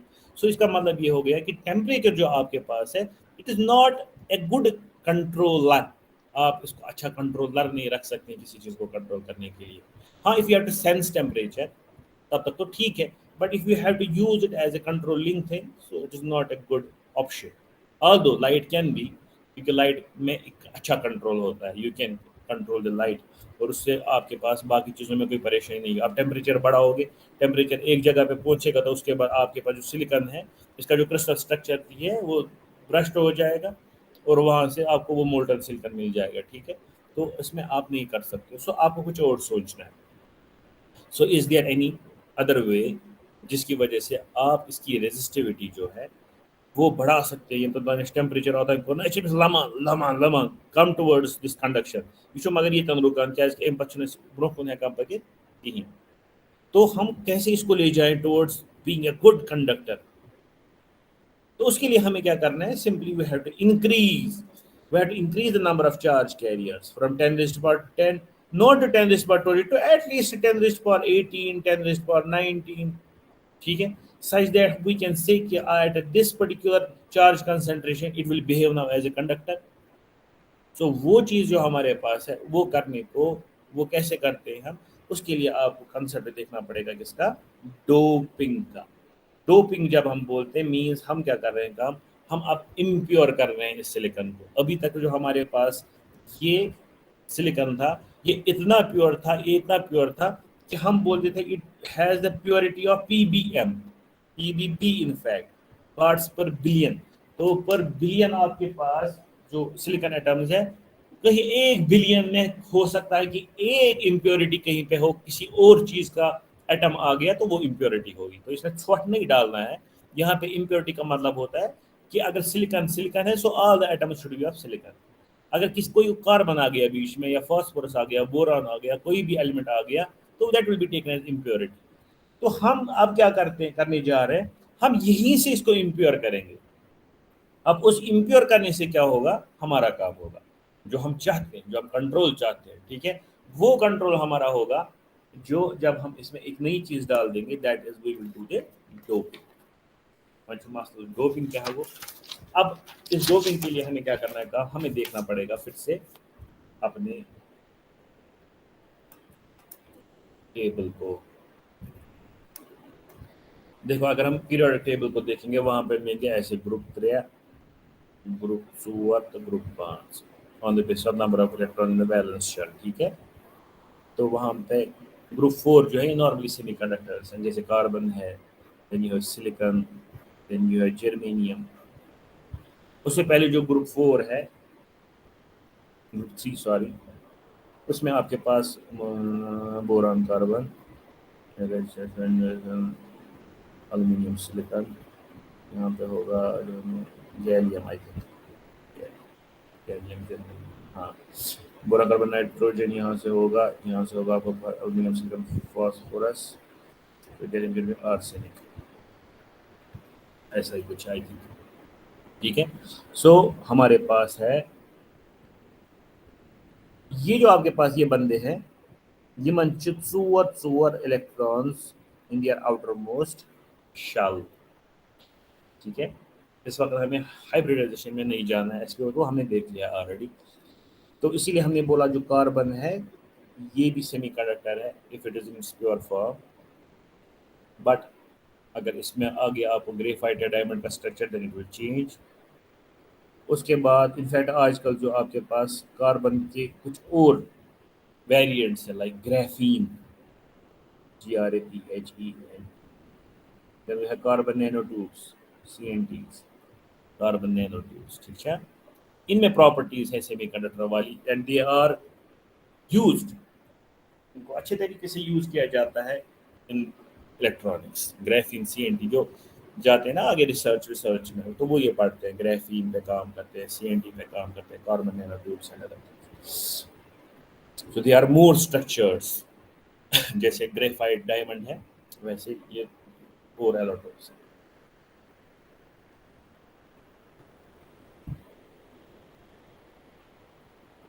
अच्छा, अब इसको हम थर्ड ग्रुप क्यों बोल रहे हैं, क्योंकि इसमें एक मसला है, जो इसका लास्ट शेल होगा उसमें 3 इलेक्ट्रॉन होंगे, और ये वाला जो ग्रुप है इसकी प्रॉपर्टी क्या है, इसके लास्ट वाले शेल में 5 होंगे, 1 2,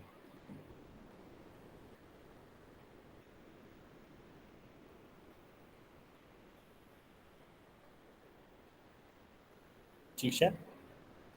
अब नॉर्मली अगर हम देखेंगे इनको अलग से, अगर देखेंगे जैसे हमने सिलिकॉन को देखा था, तो वैसे अगर हम देखेंगे इन नाइट्रोजन, फास्फोरस और आर्सेनिक को अलग से देखेंगे, तो यहाँ पे 5 है, हम बोलेंगे 5 या 7 8 3 में जरूरत ऑक्टेट कंप्लीट करने के लिए, और इसको 5 है ऑक्टेट कंप्लीट करने के लिए, है ना। सब्जेक्ट्स को 8 आ जाएंगे, उसको भी 8 आ जाएंगे। लेकिन हमें इसको इस वक्त इसके क्रिस्टल के हिसाब से नहीं देखना है, हमें इसको इस वक्त इम्प्योरिटी देखना है। So we don't have to look on nitrogen, phosphorus, arsenic as a crystal, अपना क्रिस्टल, ठीक है। और इसी तरीके से we don't have to check out aluminium, gallium and boron in terms of इनका अपना क्रिस्टलाइन स्ट्रक्चर क्या है।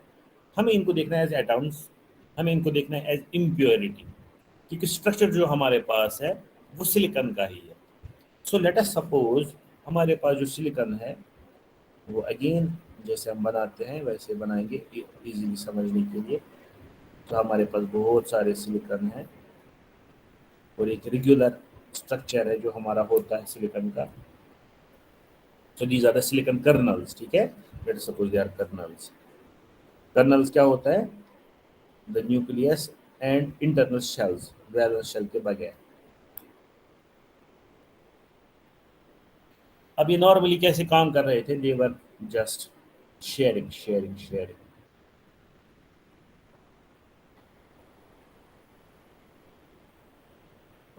एक मजेदार क्रिस्टल बनाए इन्होंने at 0 kelvin, but if you increase the temperature the bonds will break, the electron will go out, then there will be all those things जो हमने देखा। अब हम क्या करते हैं काम, अब अगर हम उठाएंगे फॉर एग्जांपल सबसे पहले एक फास्फोरस एटम को, ठीक है, खुद उठाएंगे, हम अपने हाथों से उठाएंगे या टेक्नोलॉजी से उठाएंगे, और हम क्या करेंगे काम, इसको डालेंगे किसी जगह पे जहाँ पे सिलिकॉन है। तो अब मैंने क्या किया काम, यहाँ पे सिलिकॉन था, अब मैंने सिलिकॉन नहीं, यहाँ पे फास्फोरस एटम डाल दिया बाय द मेथड्स जो टेक्नोलॉजी में है, ठीक है। अब ये फास्फोरस जो है इसके पास है 5 इलेक्ट्रॉन, 1 2 3 4 5। ये सिलिकॉन जो है इनको अपना एक एक इलेक्ट्रॉन चाहिए जो इसके 4 साइड पे है, वो तो अपना ऑक्टेट कंप्लीट करने के लिए अपनी 4 इलेक्ट्रॉन्स को लेंगे, 1 2 3 4। अब एक इलेक्ट्रॉन यहाँ पे बच जाएगा जो किसी एक बंदे के साथ नहीं कर सकता है पेयरिंग, क्योंकि है ही नहीं, स्ट्रक्चर ही ऐसा है कि 4 साइड से 4 सिलिकॉन है, तो 4 इलेक्ट्रॉन जो इसके थे वो तो शेयर हो गए 4 सिलिकॉन के साथ, एक इलेक्ट्रॉन जो रह गया ये रह गया फ्री।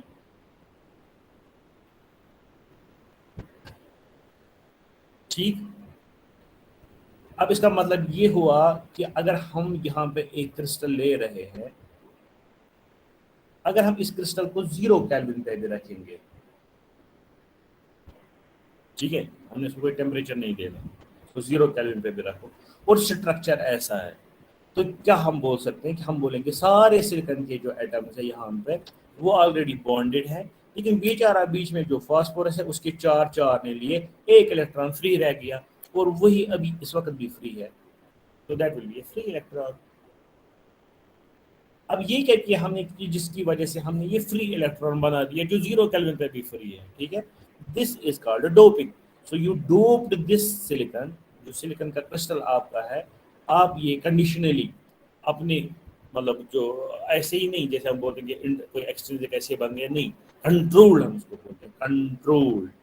सो हमने एक कंट्रोल्ड तरीके से इसमें उठाया और डाल दिया फास्फोरस का आइटम, और उसकी वजह से आपका एक इलेक्ट्रॉन यहाँ पे फ्री हो गया, तो 0 केल्विन पे भी इलेक्ट्रॉन फ्री है।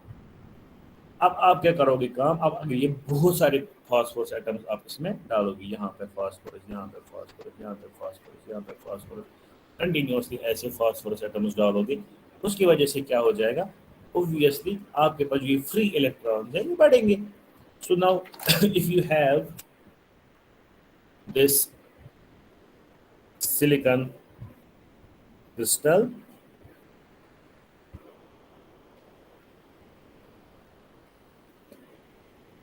ठीक है। अब इस सिलिकॉन क्रिस्टल में आपके पास silicon silicon silicon phosphorus silicon silicon silicon silicon, यहाँ से दूसरा phosphorus silicon silicon silicon phosphorus silicon silicon,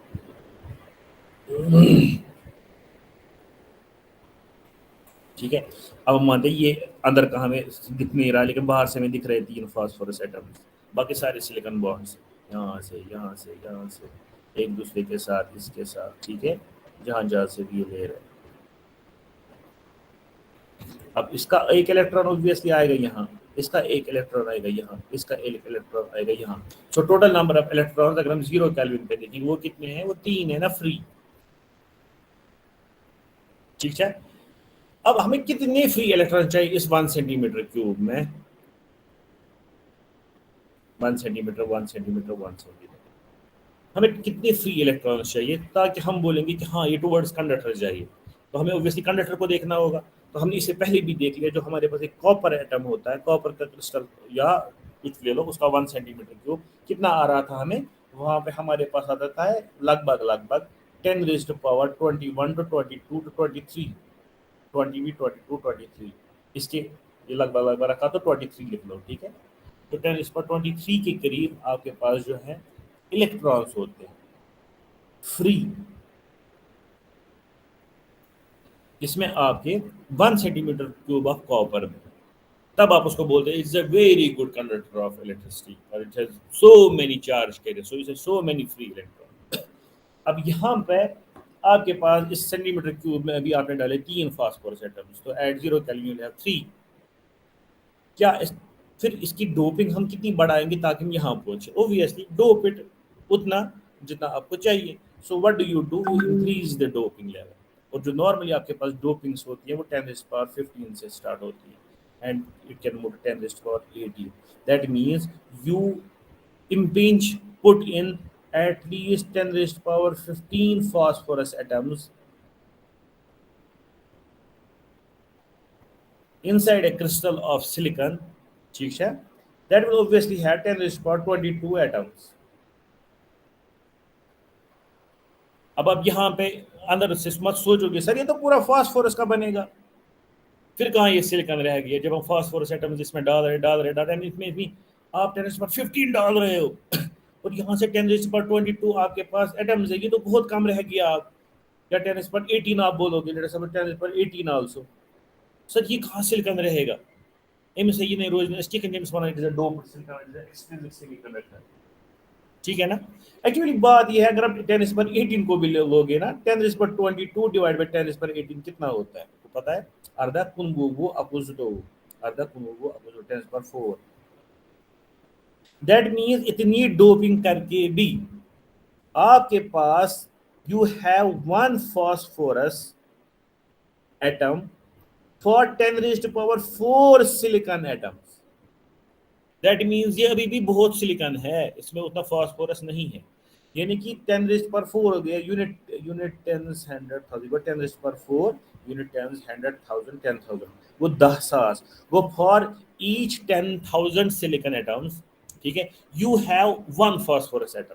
तो जो मैंने इतना नजदीक इसको बनाया ना, ये बहुत दूर की बात है। तो एक फास्फोरस एटम यहाँ रखो, फिर 10,000 के बाद यहाँ पे फास्फोरस रखो, 10,000 के बाद यहाँ पे रखो, फिर 10,000 के बाद कहीं और पे रखो, then it will be the doping जितनी हमें करते हैं। लेकिन इन 10⁻15 की वजह से आपको क्या हो जाएगा, या 10⁻18 आपने कर दिया, लेट्स सपोज 10⁻18 ही कर दिया, तो इस 10⁻18 की वजह से आपको आ गए ना 10⁻18 फ्री इलेक्ट्रॉन्स, जो फ्री है, घूमने के लिए बिल्कुल फ्री है। So obviously when you will put this extrinsic semiconductor, it will have very less resistivity, it will have very less resistance, इसकी कंडक्टिविटी बहुत बढ़ गई होगी, और उसकी वजह से ये हम यूज अब कर सकते हैं, और इसमें आप एज ए कंडक्टर यूज कर सकते हैं because of this high level of doping. Got it? यहाँ तक किसी को कोई question?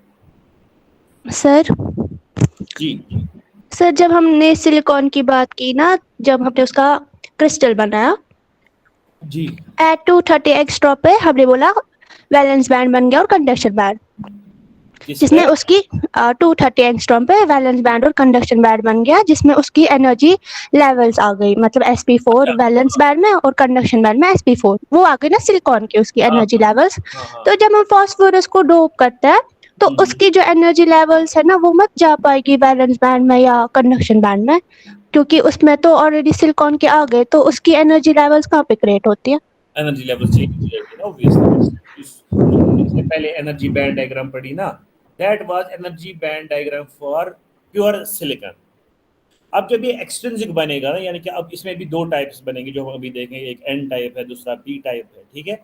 Obviously there will be a change in energy band, the energy band will change, that means जो आपके पास जब आप नंबर ऑफ फ्री इलेक्ट्रॉन्स बढ़ा रहे हो, तो इसका मतलब आप किस चीज में बढ़ा, यानी कि जो वैलेंस बैंड आपके पास है तब मचना ऑलरेडी इलेक्ट्रॉन, सो वो कहाँ जाएगा, वो नीचे नीचे नीचे नीचे आएगा। जो आपके पास फॉरवर्ड एनर्जी गैप है वो क्या हो जाएगी, वो छोटी छोटी छोटी हो जाएगी। और अगर आपने डोपिंग जितना इंक्रीज करेंगे उतना आपका जो कंडक्शन बैंड है वो नीचे आता जाएगा। एक टाइम पे ये भी पहुंच सकता है, एक टाइम पे ये बात हो सकती है कि आपके पास फॉरवर्ड एनर्जी, ये सॉरी कंडक्शन बैंड और जो वैलेंस बैंड है वो ओवरलैप करे, बिकॉज ऑफ इतने नंबर ऑफ डोपेंट्स एंड इतने नंबर ऑफ इलेक्ट्रॉन्स जो आपने इसमें डाले होंगे जो फ्री हैं।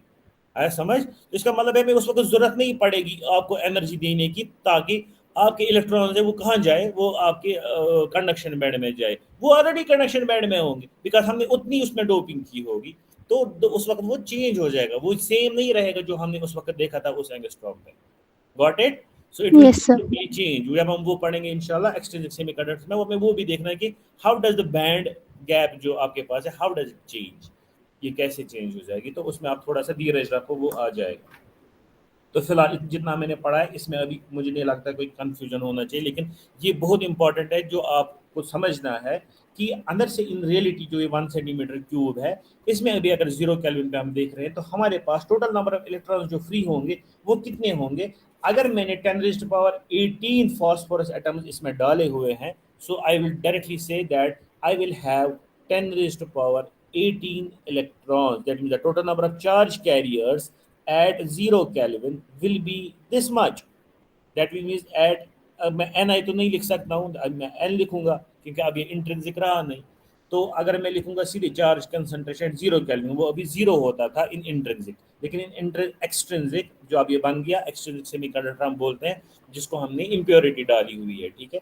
सो अभी जो एक्सट्रिंसिक सेमीकंडक्टर है जिसमें हमने इम्प्योरिटी डाली हुई है, उसमें आपके पास इतने इलेक्ट्रॉन्स ऑलरेडी हैं या ऑलरेडी प्रेजेंट।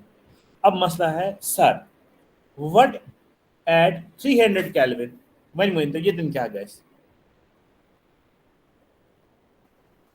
जो आपके पास 300 केल्विन है, यहाँ पे क्या होगा, what will happen to this.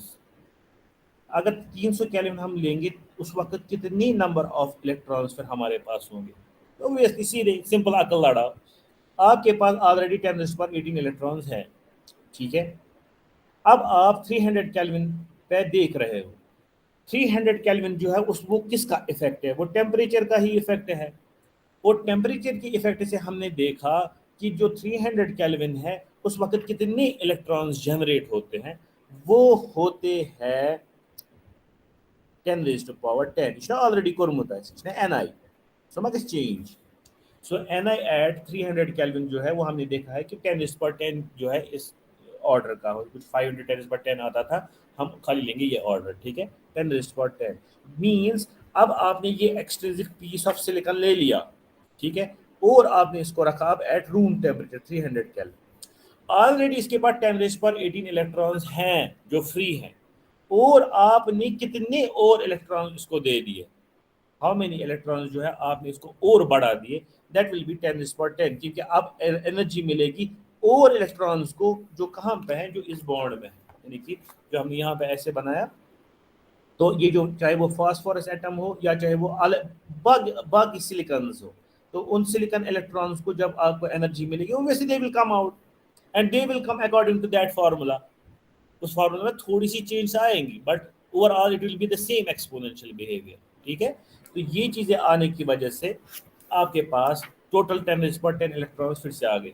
अब मैं बोल सकती हूँ यहाँ पे हमारे पास टोटल नंबर ऑफ इलेक्ट्रॉन्स जो 300 केल्विन पे है इस पर्टिकुलर क्रिस्टल में, दैट विल बी 10⁻18 प्लस 10⁻10, सुना, number of electrons at 300 Kelvin inside the extrinsic semiconductor, जिसमें मैंने 10⁻18 फास्फोरस एटम्स डाले थे और जिसकी वजह से उतने नंबर ऑफ इलेक्ट्रॉन्स आए थे, फ्री इलेक्ट्रॉन।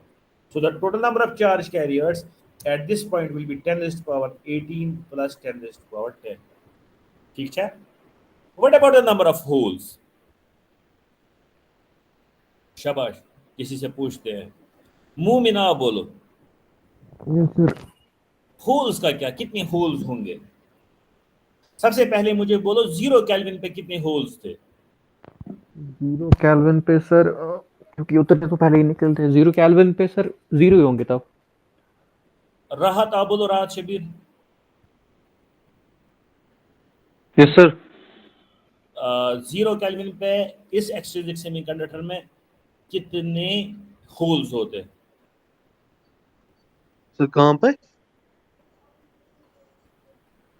तो मसूद ने अंदर करा 0 केल्विन इन एक्सट्रिंसिक सेमीकंडक्टर जो हम अभी देख रहे हैं, तो 0 केल्विन पे कितने होल्स होते हैं यहाँ पे, आप बोलो जिराफ शाह।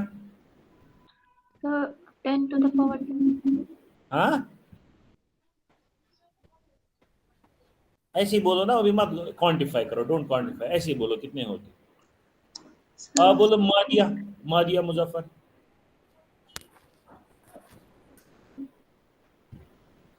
शाबाश, स्कोर आता है सब कर दे, असल सवाल करान गोड़ ये दो भी समझ। सबूरा आप बोलो, सबूरा। यस हाँ सबूरा आप बोलो। at 0 Kelvin, what will be the total number of holes here? अब बोलो ताउकीरा, यावर, 15 होंगे, कुछ 15 फ्री, कितने होंगे? 15 या 10⁸ जिस हिसाब से आपने की। नहीं, आप गलत सोच रहे हो। तो 10⁻10 नहीं होंगे।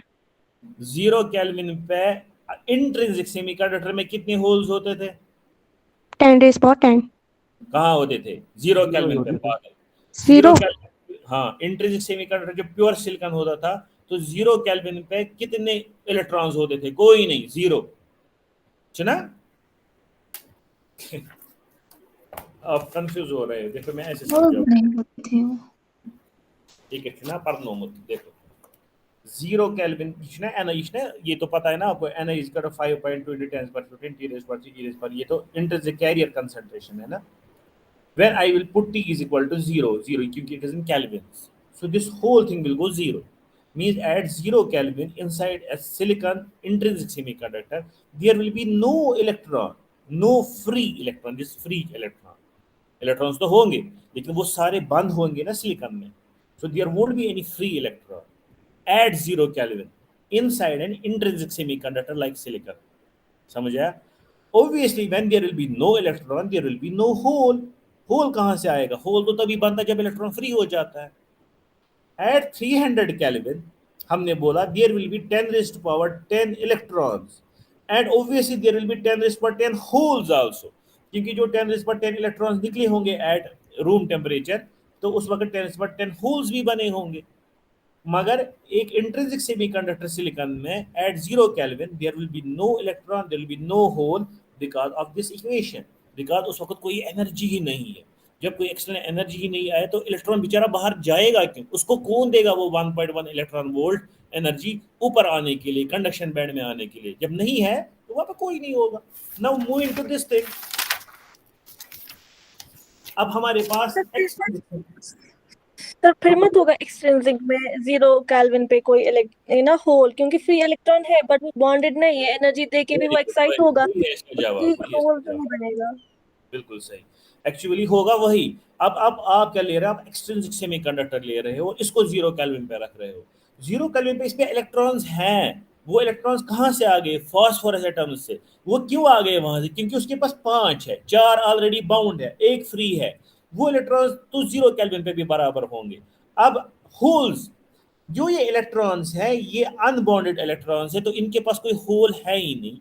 समझ आया? दे आर ऑलरेडी फ्री, तो आपके पास तो होल इसमें कोई नहीं होगा। अब जब आप 300 केल्विन पे पहुंच जाओगे, आपको आया समझ? 0 केल्विन पे इस पर्टिकुलर क्रिस्टल में जो आपके पास एक्सट्रिंसिक क्रिस्टल है सिलिकॉन का, आपके पास नंबर ऑफ इलेक्ट्रॉन्स बराबर उतने होंगे। नंबर ऑफ फ्री इलेक्ट्रॉन, जब मैं बोलूंगा number of electrons mean number of free electron बराबर उतने होंगे जितने आपने फास्फोरस एटम्स इसमें डाले होंगे, दैट इज 10⁻18। मगर चूंकि ये इलेक्ट्रॉन्स जो हैं ये ऑलरेडी फ्री हैं, यमन चीन कुंजा होल, ये हमने यहीं से एक्स्ट्रा इलेक्ट्रॉन डाला था थ्रू फास्फोरस, तो इनके साथ कोई होल एसोसिएटेड नहीं है। ये वो इलेक्ट्रॉन्स नहीं है जिनको हमने पंक्चर करके निकाला, यानी कि ये हमारे वो बच्चे नहीं है जिनको हमने बेंच से उठा के निकाला। समझ आ रहा है? हमने क्या किया था? हमने 2 सेक्शंस को मिलाया। मैं तो बासाकिम सिविलस तो इलेक्ट्रॉनिक्स यूज से इनको मैं दूंगा क्लास इकट्ठे आज, लेकिन चूंकि जो इलेक्ट्रॉनिक्स वाले लोग हैं वो तो ऑलरेडी क्लास में बैठे थे, अब मुझे सिविल भी लाने पड़े। अब वो क्या करेंगे? उनके लिए तो कोई स्पेस है नहीं। मैंने क्या बोला, चलो बैठो अंदर ऐसे ही खड़ा रहो। अब वो क्लास में खड़ा रह रहे और पढ़ रहे हैं। समझ आ रहा है ना? सो अब मैं 0 केल्विन पे जब देख रहा हूं तो जो ये मैंने एक्स्ट्रा आपके पास लाए थे बच्चे सिविल के, वो बनेंगे फ्री इलेक्ट्रॉन क्योंकि वो खड़ा है। और जो बाकी आप सारे लोग इलेक्ट्रॉन्स के जो बेंच पे बैठे हुए, आप मत फ्री हो, आप तो बैठे हुए हो ना, आपने ले लिया हुआ है ना, आप बॉन्डेड हो, तो आप बंद हो। तो उस वक्त मैं बोलूंगा इलेक्ट्रॉन्स आपके पास हैं बहुत सारे, लेकिन खाली जगह कोई है नहीं। तो वही बराबर यहाँ पर भी है। So at 0 kelvin you won't have any holes, no खाली जगह। सारी जो खाली जगह है वो पूरी की हुई है आपके सिलिकॉन के इलेक्ट्रॉन्स में और फास्फोरस के इलेक्ट्रॉन्स में, लेकिन जो एक्स्ट्रा इलेक्ट्रॉन फास्फोरस के थे वो बन गए फ्री इलेक्ट्रॉन, जो 0 केल्विन पे भी होंगे और 300 केल्विन पे भी होंगे। अब 300 केल्विन पे और क्या होगा, टेम्परेचर की वजह से अब 300 केल्विन पे और इलेक्ट्रॉन सिलिकॉन के बाहर आएंगे और वो पीछे छोड़ जाएंगे होल्स, ठीक है। अब जब आप 300 केल्विन पे देखोगे तो टोटल इलेक्ट्रॉन जो आपके होंगे वो सारे फ्री इलेक्ट्रॉन जो आपने फास्फोरस की वजह से डाले थे, प्लस जो आपके टेम्परेचर की वजह से 10⁻10 आ गए, लेकिन जो नंबर ऑफ होल्स आपके पास होंगे at 300 kelvin, it will be only this 10⁻10, होगा कि नहीं? Yes sir. क्यों?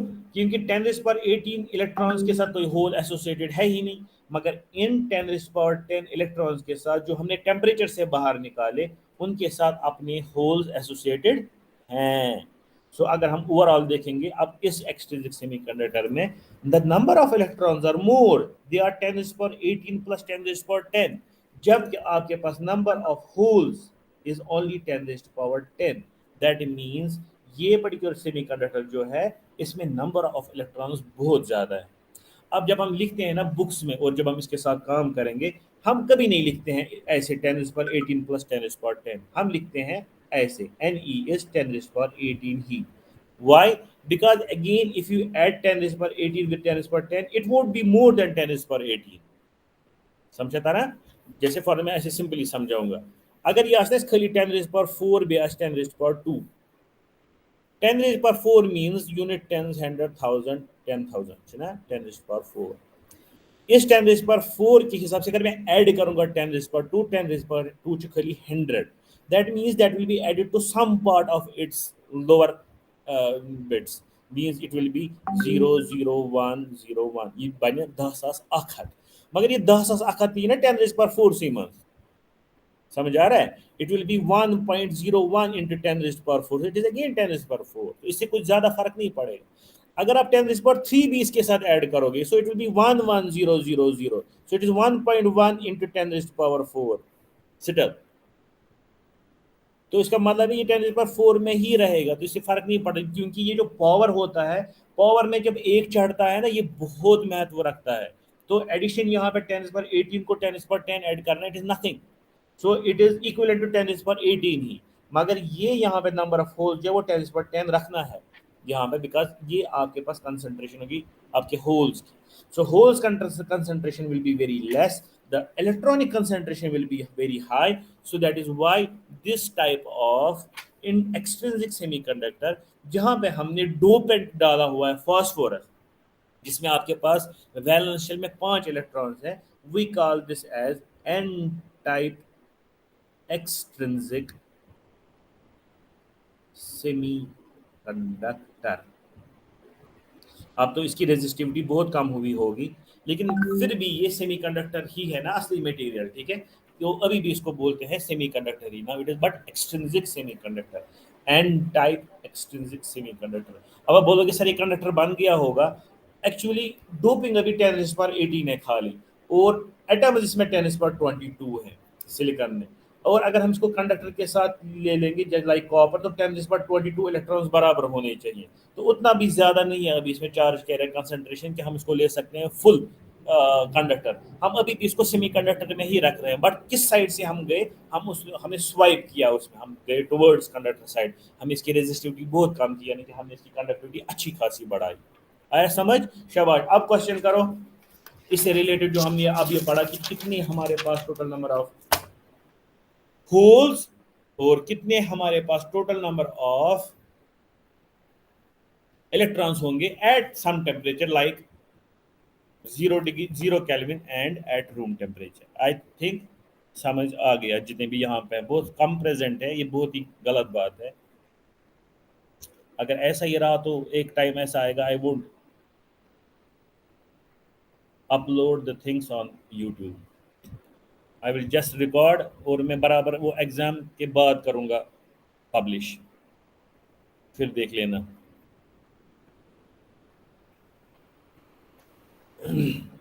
अब हमारे पास नेक्स्ट है what about that law of mass action, जो हमने बोला था कि N E into N P is equal to N I square, does it hold now?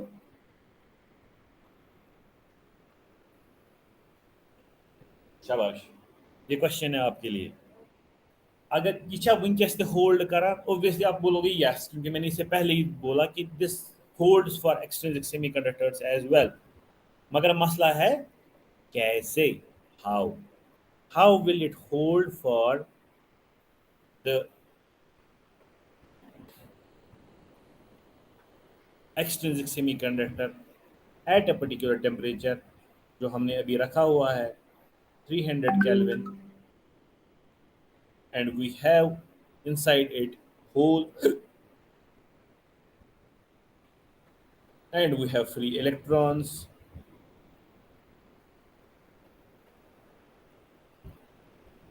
Ne means the total number of free electrons at 300 Kelvin inside our this sample. The Np means the total number of holes at 300 Kelvin inside our sample. Ni is a different thing. Ni means if it would have been an intrinsic semiconductor, that means जिसमें इसमें total number of atoms होंगे, ठीक है, उस वक्त at 300 Kelvin what would have been the concentration of Ni. Multiply then again by Ni, then you will get the Ni square. अब आपको बोलना है कि the multiplication of this Ne and Np how is equal to this Ni square. एक simple इसकी explanation. शाबाश, you can try, गलत हो जाएगा कोई मसला नहीं, सोचो। I will give you 1 minute. Ni तो है इंट्रिंसिक सेमीकंडक्टर के लिए, मगर जो नंबर ऑफ चार्ज कैरियर्स है एक्सट्रिंसिक में वो बहुत ज्यादा है इन कंपैरिजन टू इंट्रिंसिक, इसीलिए Ni स्क्वायर मतलब वैलिड होगा इसलिए। शाबाश, थोड़ा नजदीक हो।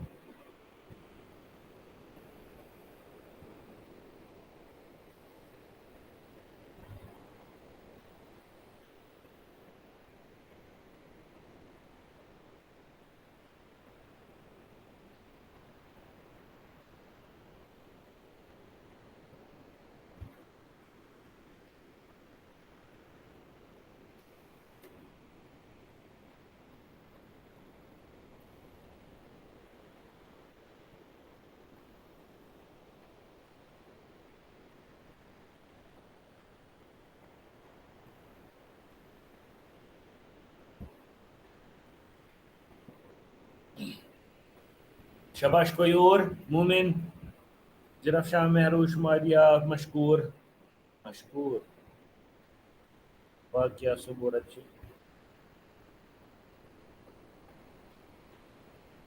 यहाँ पे कौन कौन है अभी? जरा हाथ खड़े करो अपने, हु इज प्रेजेंट।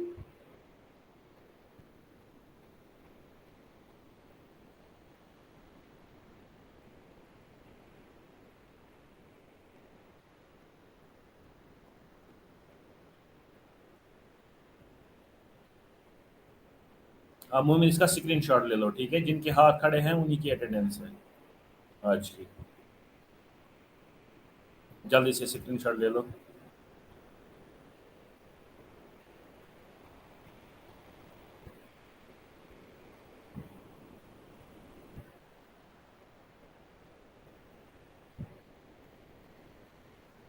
देखो असल में क्या है, महरूश ने भी ठीक बोला।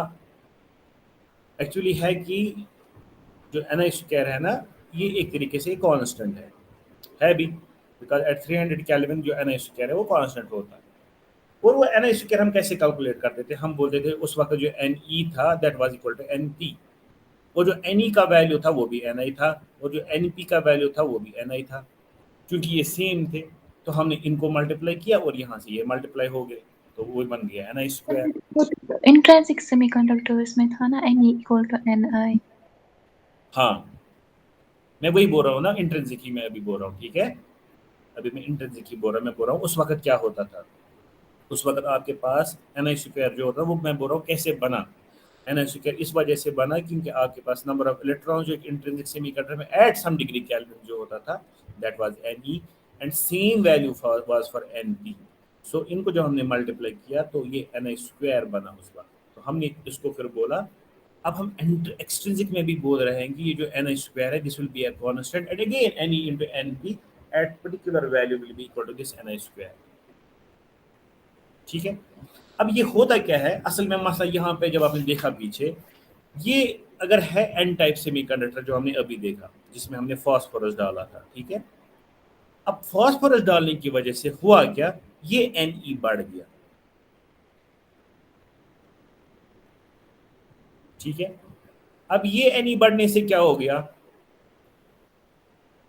ये Ne जो आपके पास फ्री इलेक्ट्रॉन, अब याद रखो ये फ्री इलेक्ट्रॉन्स, ये Ne जो है ये मैं बोल रहा हूँ ये फ्री इलेक्ट्रॉन्स एक एक्सट्रिंसिक सेमीकंडक्टर है। अब एट सम पर्टिकुलर केल्विन जो हमने अभी लिखा, let us suppose 300 kelvin, there will be electrons, उनका ऑर्डर क्या होगा, इनका ऑर्डर होगा ऐसे जैसे इक्विवेलेंट में लिखा 10⁻18 क्योंकि हमने टोटल नंबर ऑफ डोपेंट्स जो इस्तेमाल किए थे दे वायर 10⁻18, लेकिन मैंने बोला कि असल में आपके पास होंगे वो 10⁻18 प्लस आपके पास होंगे 10⁻10 जो कहाँ से जनरेट हो गए, जो आपकी हीट की वजह से जनरेट हो गए। ठीक है, अब होल्स का देखते हैं। अब ये होल्स यहाँ पे है, ये होल्स जो है ये आपके पास कहाँ से जनरेट हो गए, जो हीट यहाँ पे आ गई तो वो आपके पास 10 ऑफ द ऑर्डर ऑफ 10⁻10 है। अगर हमने इसको इंट्रिंसिक रखा था तो पूरा समझना, जब हमने इसको इंट्रिंसिक रखा था उस वक्त जब हमारे पास 300 केल्विन था उस वक्त भी क्या होता था, कंटिन्यूसली देयर वाज कि आपके इलेक्ट्रॉन्स निकल रहे हैं और उसके बाद रिकम्बाइन हो रहे हैं, इलेक्ट्रॉन्स निकल रहे हैं, होल क्रिएट हो रहा है, इलेक्ट्रॉन वापस आ रहा है और रिकम्बाइन हो रहे हैं। तो उस वक्त जो आपके पास नंबर ऑफ इलेक्ट्रॉन्स मौजूद थे फॉर रिकम्बिनेशन वो उतने ही थे जितने आपने होल्स बनाए, जितने नंबर ऑफ इलेक्ट्रॉन्स उतने नंबर ऑफ होल्स। ठीक है, तो रिकम्बिनेशन रेट जो आपके पास थी दैट वाज डिफाइंड बाय कि आपके पास कितने नंबर ऑफ इलेक्ट्रॉन्स हो रहे हैं, मगर यहाँ पे उल्टा है। अब आपके पास अगर 10⁻10 आपके पास टोटल नंबर ऑफ होल्स हैं मगर इतने सारे लोग आपके पास है रिकम्बिनेशन के लिए, सो जो आपने एक्स्ट्रा इसमें ऑलरेडी फ्री इलेक्ट्रॉन्स रखे हुए हैं बिकॉज ऑफ डोपिंग, तिम छिना free already, that means they added to the electrons that are generated by the temperature.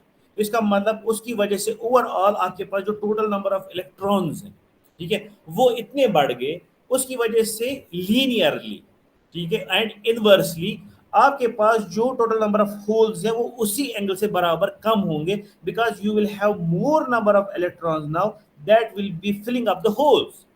So overall आपके पास जो होल्स हैं उनकी कंसंट्रेशन बराबर उतनी कम हो जाएगी जितनी आपकी वजह से, यानी कि आपके डोपिंग करने की वजह से आपके नंबर ऑफ इलेक्ट्रॉन्स बढ़ गए। सो जो आपके पास होते हैं एन ई एन पी अच्छे से नॉर्मली था इतने, बिकॉज ये तभी यहाँ पे पॉसिबल है जब हम क्या लेते हैं, वी टेक दिस 10⁻10 जो आपके यहाँ पे जैसे मैंने अभी बोला ये हम नहीं लेते हैं कंसिडरेशन में because it's actually very less value. ठीक है, सो ओवरऑल जो आपके पास ये ni स्क्वायर है, फॉर एग्जांपल ni स्क्वायर जो आया था एट 300 केल्विन दैट वाज 10⁻20 वही आया था ना 10⁻20, बिकॉज ni जो आपके पास है दैट वाज 10⁻10 10⁻10 ni स्क्वायर हो गया 10⁻10 हो जाएगा इंटू 10⁻10 हो जाएगा 10⁻20। ठीक है, सो अब यहाँ से आपके पास जो Ne है, Ne जो है वो हमने रखा हुआ है दैट इज इक्विवेलेंट टू ऐसे ऐसे 10⁻18। ठीक, अब ये Np हमें निकालना है, Np इजीली निकलेगा, हमारे पास ni स्क्वायर ऑलरेडी है, डिवाइड बाय करो Ne, so that will be equal to 10⁻20 divide by 10⁻18 I go 10⁻2। ठीक है, तो इसका मतलब है आपके पास असल में 10⁻2 होल्स, ये है आपके पास असल में कंसंट्रेशन ऑफ होल्स पर क्यूबिक सेंटीमीटर एट 300 केल्विन। अब आप बोलोगे सर यहाँ पे तो 10⁻10 आ रहा था, ये 10⁻2 कहाँ से आ गया? 10⁻10 तो आ रहा था लेकिन कंसिडरेशन कि हमारे पास जो नंबर ऑफ इलेक्ट्रॉन्स हैं जो रिकम्बाइन हो सकते हैं आपके पास इन इलेक्ट्रॉन्स के वो बहुत सारे हैं, so there will be more number of recombinations. ठीक है, तो वो रिकम्बिनेशन इतनी हो रही है कि 10⁻10 नहीं रहा, ये नीचे उधर के 10⁻2 हो रहा है, और ओवरऑल वहां से आपके पास जितना ये बढ़ेगा उतना ये घटेगा। और देखा गया एक्सपेरिमेंटली ठीक है, देखा गया है कि आपके पास जो टोटल कंसंट्रेशन रहती है जब हम मल्टीप्लाई करते हैं किसको the total number of n type, that means the electrons multiplied by number of holes at a particular temperature at a particular time inside an extrinsic semiconductor holds बराबर, कि ये बराबर होता है ni स्क्वायर के, ठीक है। बिकॉज अगेन वही चीज, इसको अगर आप 30 में अगर आप मानो, दैट मीन्स ये जो आपके पास इक्वेशन है, जितना आपने Ne को बढ़ाया दूसरे साइड से आपके पास Np इतना घट गया कि आपके पास एक कांस्टेंट जो है दैट इज ni स्क्वायर, ये मेंटेन रहा। दो चीज़ों की वजह से, एक तो आपके पास होल्स जनरेट होने की वजह से at a particular temperature, then recombination rate बढ़ने की वजह से बिकॉज ऑफ द डोपेट्स। अब आप बोलोगे यहाँ पे और एक चीज़ सोच सकते हो या सवाल उठ सकता है, सर अगर यहाँ से ये इलेक्ट्रॉन्स रिकम्बाइन हो रहे हैं तो उससे आपके पास ये भी कम होंगे ना, बिकॉज इलेक्ट्रॉन्स जो रिकम्बाइन होगी वो तो खा रहे हैं ना, वो तो होल्स में जा रहे हैं, वो तो बॉन्डिंग में चले जा रहे हैं। But again the same thing, this 10⁻18 is again a very very big number as compared to this 10⁻10। तो ओवरऑल इसको इसीलिए हम ऐसे रखते हैं, तो ये 10⁻18 के इर्द गिर्द ही रहता है, समझ आया। बिकॉज यहाँ पे टोटल नंबर ऑफ होल्स बहुत कम होंगे। आप खुद ही देखो, ऑफ द ऑर्डर ऑफ 10⁻2 और 10⁻3 और टू 10⁻10, ये आपके टेम्परेचर पे आप डिपेंड है कहाँ, ठीक है। एंड देन आपके पास नंबर ऑफ इलेक्ट्रॉन्स जो होंगे they are of the order of 10⁻18, 10⁻16, 10⁻15, means the number of electrons inside this particular semiconductor chip, या जो आपके पास अभी क्रिस्टल लिया है, it will be same, it will be very high, it will be 10⁻18, that is why it will be called as n-type semiconductor। why is it called n-type semiconductor? वो इसलिए दो चीज़ों की वजह से, एक तो ये कि अगर आप अब इसमें क्या करेंगे काम, इसको एक फील्ड देंगे, अगर आप इसको एक इलेक्ट्रिकल फील्ड देंगे, यानी कि सीधे बैटरी से कनेक्ट करेंगे, कौन फील्ड देगा, to give it electrical field by connecting it to the battery। So now what will happen, वो बंदे जो असल में आप मैक्सिमली आपका चार्ज कैरी करेंगे, एक जगह से दूसरी जगह ड्रिफ्ट होंगे, ठीक है, they will be electrons and not holes, because electrons ही आपके पास बहुत सारे अवेलेबल हैं free, that means this electrons will be drifting although there are holes, but these holes always travel using that release and trap mechanism। सो उनकी mobility जो होगी वो ऑब्वियसली बहुत कम होती है as compare to the electrons, ठीक है। वो मोबिलिटी क्या होती है, वो कैसे निकालते हैं और क्या क्या चीज़ें होती हैं, वो भी हमें देखना है। सो फिलहाल तक आपको इतना समझ आ गया कि आपके पास जो लॉ ऑफ मास सेक्शन है वो बराबर चलता है आपके एक्सट्रिंसिक सेमीकंडक्टर के लिए। अब हमारे पास ये तो एन टाइप हो गया, अब हमारे पास नेक्स्ट हो गया पी टाइप। अब पी टाइप में हमें क्या करना है, जैसे मैंने अभी दिखाया आपको, थर्ड वाले जो ग्रुप 3 के एटम्स है, that is the boron, the aluminium and the gallium, ठीक है। इन तीनों को क्या है, इनको लास्ट वाले शेल में 3 ही इलेक्ट्रॉन है। अब आपने फिर से सिलिकॉन लिया, इस सिलिकॉन के कर्नल्स रहे, ये इनकी बॉन्डिंग रही,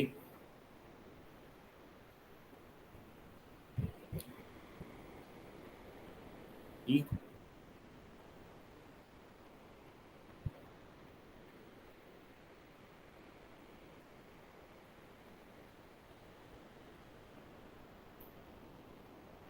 अब आपने क्या किया काम, अब आपने कंट्रोल्ड तरीके से, जैसे मैंने अभी बोला, यहाँ पे बोरान डाल दिया एक जगह पे, अब वहां पे फास्फोरस ने हमने बोरान डाल दिया। अब बोरान को क्या मसले है, बोरान नशनत्रे क्या दीबे,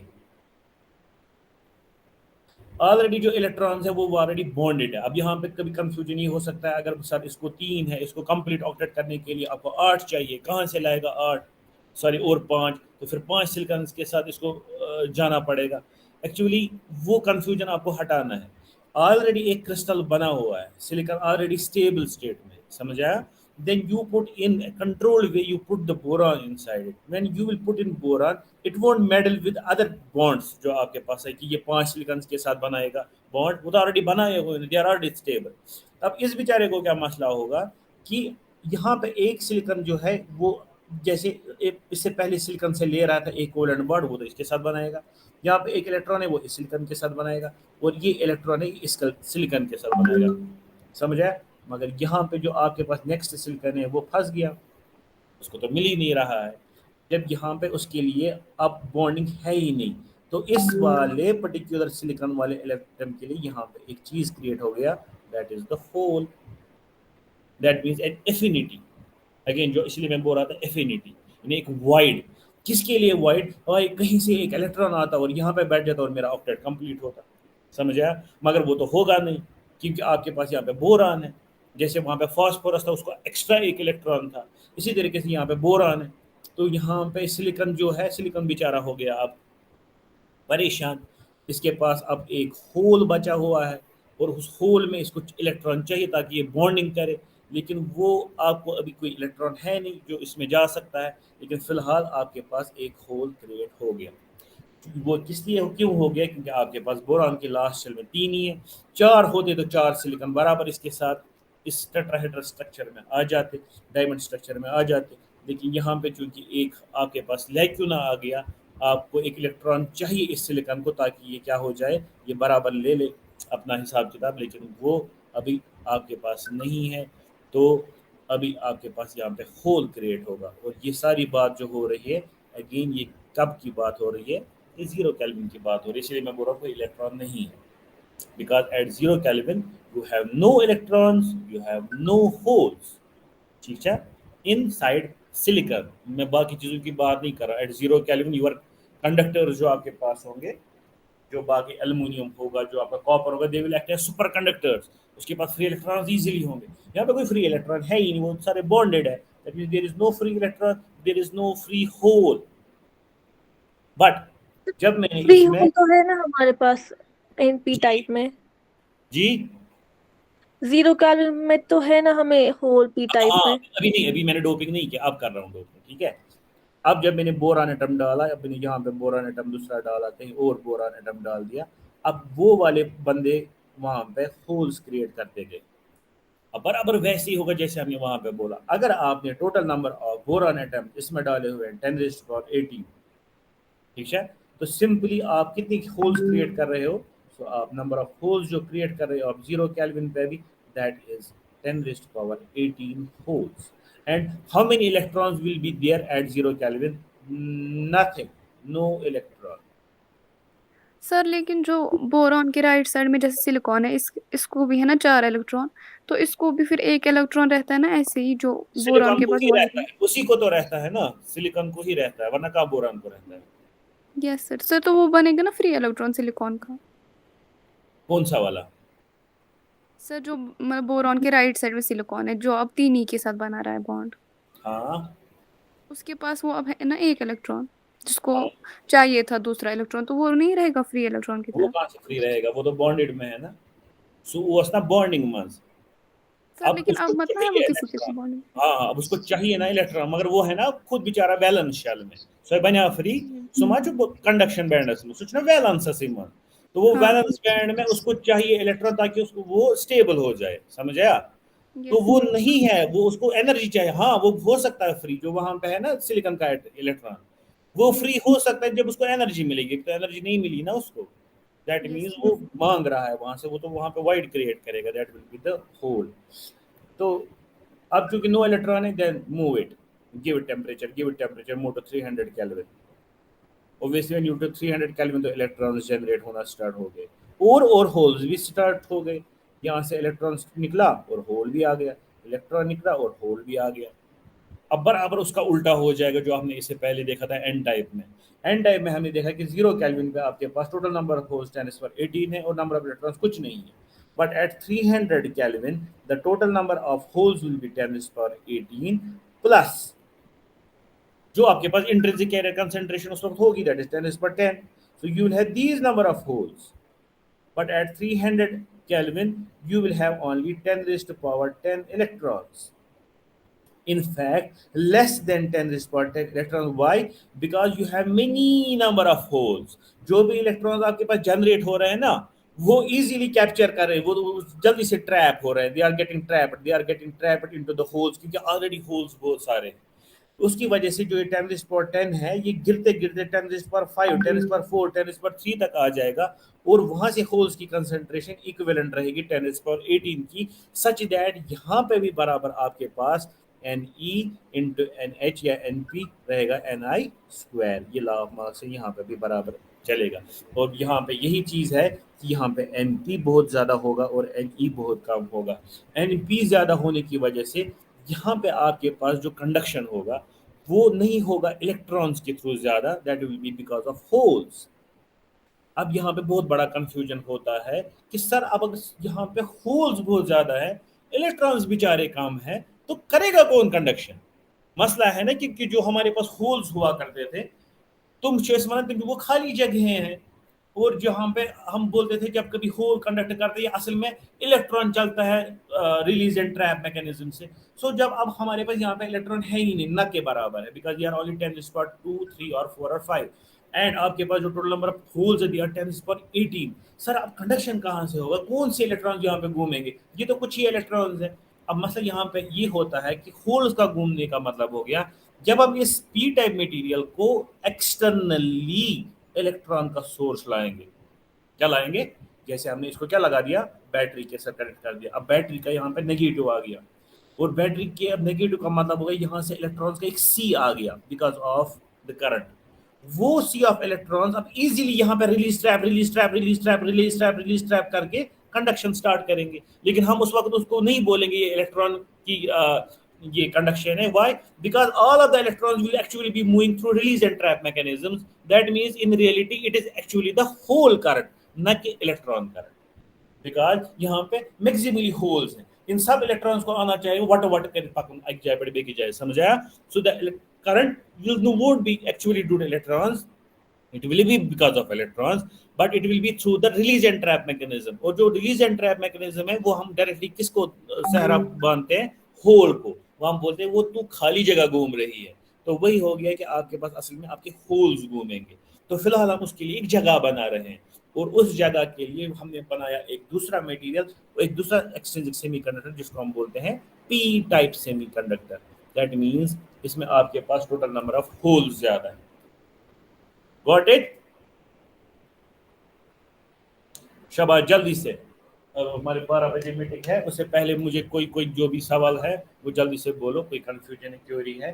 शाबाश सर। फिर जैसे हमने एन टाइप सेमीकंडक्टर्स पढ़ा, हमने जो फोर्थ ग्रुप के सेमीकंडक्टर्स थे उनको फिफ्थ ग्रुप की डोपिंग कर दी। अब अगर मैं सिक्स्थ ग्रुप से डोपिंग करूंगा, जैसे ऑक्सीजन है, ऑक्सीजन को तो 2 ही चाहिए, तो तब 2 फ्री हो जाएंगे। हो सकता है कि इसमें बहुत सारे ग्रुप्स होते हैं। जो कंपाउंड सेमीकंडक्टर्स होते हैं ना, उसमें आपके पास सेकंड ग्रुप भी इस्तेमाल हो सकता है। यहाँ से you can use second group, आसान, थर्ड, फोर्थ, फिफ्थ और सिक्स्थ, ये सारे ग्रुप्स जो है ना, ये इनका इस्तेमाल होता है आपके कंपाउंड सेमीकंडक्टर्स बनाने में। You can have doping from them also, मगर मसला ये है कि जो वहाँ पे डोपिंग जब करेंगे उन एटम्स की वजह से क्या वो फिट हो जाएंगे? क्योंकि अगर हम वहाँ जाएंगे ना आगे फोर्थ, फिफ्थ, सिक्स्थ ग्रुप में, आइदर फॉर एग्जांपल नाइट्रोजन के बाद ऑक्सीजन आएगा, यहाँ पे फास्फोरस के बाद सल्फर आएगा, 10 to the power 22 के ऊपर चला जाएगा ना, वो नहीं होगा। एक्चुअली मसला है ना एटॉमिक नंबर बढ़े ना, एटॉमिक नंबर बढ़ने की वजह से जो कर्नल का साइज है ना वो बढ़ेगा। कर्नल के साइज बढ़ने की वजह से क्या वो स्पेशली फिर फिट हो जाएगा इसमें कि नहीं, वो मसला क्रिस्टल में फिट ही नहीं होगा फिर। ठीक। हाँ, असल में वो चीज़ आ जाएगी, फिर वहाँ पे वो केमिकल मसला आ जाएगा कि आपके पास एटॉमिक जो वेट है वो बढ़ जाएगा, उसकी वजह से क्या वो फिट कर पाएगा वहाँ पे, क्या वो सिलिकॉन के स्ट्रक्चर में आ पाएगा? ये जो आपके पास थर्ड और सेकंड है ना, ये एमिस पान से ही, जैसे फॉर एग्जांपल सिलिकॉन है, सिलिकॉन और फास्फोरस में क्या फ़र्क ही है? एक इलेक्ट्रॉन का, ठीक है ना। और सिलिकॉन और एल्युमिनियम में क्या फ़र्क है? एक इलेक्ट्रॉन का। तो इसका एटॉमिक साइज तो नज़दीकी। तो बाकी सिलिकॉन एटम को ये बोरान, ये एल्युमिनियम जो है या फास्फोरस, इनके पान से ही है एमिस बासा, ठीक है, नज़दीकी है। और जब हम आगे पहुंचेंगे तो उस वक्त या इससे छोटा होगा। अगर एटॉमिक मास आपका बढ़ जाएगा तो उसकी वजह से या एटॉमिक नंबर या ओवरऑल कर्नल का साइज, सो देन स्टीरियो जो केमिस्ट्री है वहाँ पे इसमें चेंज आ सकती है और वहाँ पे गड़बड़ हो सकती है। मे बी वहाँ पे वो फिट इन नहीं होता होगा, उसकी वजह से इसमें आर्किटेक्चरल चेंज आती हो, स्ट्रक्चरल चेंज आती हो। वरना जो आपके पास ये है ना सिमिक, जैसे फॉर एग्जांपल है गैलियम आर्सेनाइड ना, गैलियम आर्सेनाइड इज ये कंपाउंड सेमीकंडक्टर। फिर बनाते हैं हम गैलियम आर्सेनाइड फॉस्फाइड, ऐसे होता है गैलियम आर्सेनाइड फॉस्फाइड नाइट्रोडाइड आयोडाइड, वहां तक हम जाते हैं, यानी कि हम आगे भी जाते हैं इन कंपाउंड सेमीकंडक्टर्स बनाने में, so that there will be different properties. तो वो भी हो सकता है, there can be doping also. तो उसकी क्या प्रॉपर्टीज होती है, तो वो प्रॉपर्टीज फिर डिफर हो जाएगी, भी डिफरेंट प्रॉपर्टी।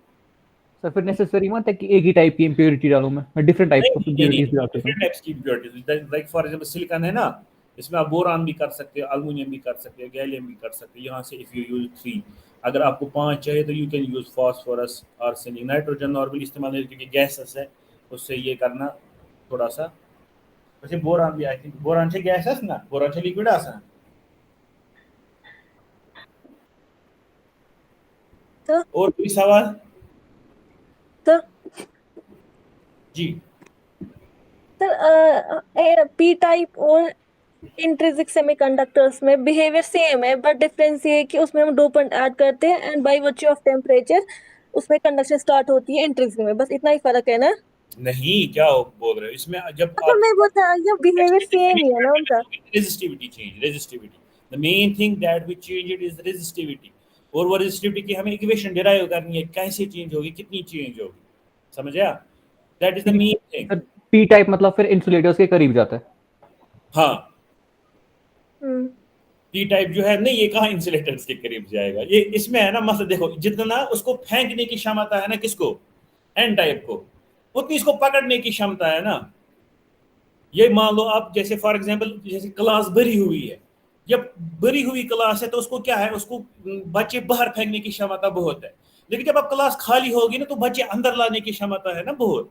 तो दोनों तरीकों से कंडक्टिविटी अच्छी है, मगर इसको रिवर्स में काम कराना है। हाँ, एक चीज होगा जरूरी, वो आप सही बोल रहे हो, क्योंकि वहां पे जो एन टाइप है वहां पे फ्री इलेक्ट्रॉन्स घूम रहे हैं ना, तो वहां पे जो मोबिलिटी होगी वो बहुत तेज होगी, क्योंकि वहां पे इलेक्ट्रॉन्स घूम रहे हैं, वो फ्री है। और यहाँ पे जो इलेक्ट्रॉन्स को आना, इनको रिलीज और ट्रैप मैकेनिज्म से आना, दैट मीन यहाँ पे जो मोबिलिटी होगी इलेक्ट्रॉन्स की वो कम होगी, इट वोंट बी उतनी ज्यादा जितनी वहां पे। देयर विल बी, क्योंकि आपके पास जो ये होते हैं ना आसान, जो इलेक्ट्रॉन्स होती है ना, इलेक्ट्रॉन्स की मोबिलिटी होती है, इट इज 1350 1350 वो सेंटीमीटर स्क्वायर पर वोल्ट सेकेंड, ये इनकी मोबिलिटी है। और होल्स की मोबिलिटी होती है खाली 450 सेंटीमीटर स्क्वायर पर वोल्ट सेकेंड, इतनी फर्क है, खुद ही देखो।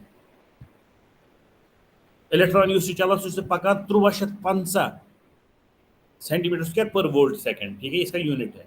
और होल जो है वो खाली चलता है 450 सेंटीमीटर पर वोल्ट सेकेंड। इसका मतलब हो गया रिलीज ट्रैप मैकेनिज्म से जब इलेक्ट्रॉन्स चलते हैं तो वो इतनी सुस्त चलते हैं, और जब आपके पास फ्री इलेक्ट्रॉन्स चलते हैं तो वो इतनी तेज चलते हैं।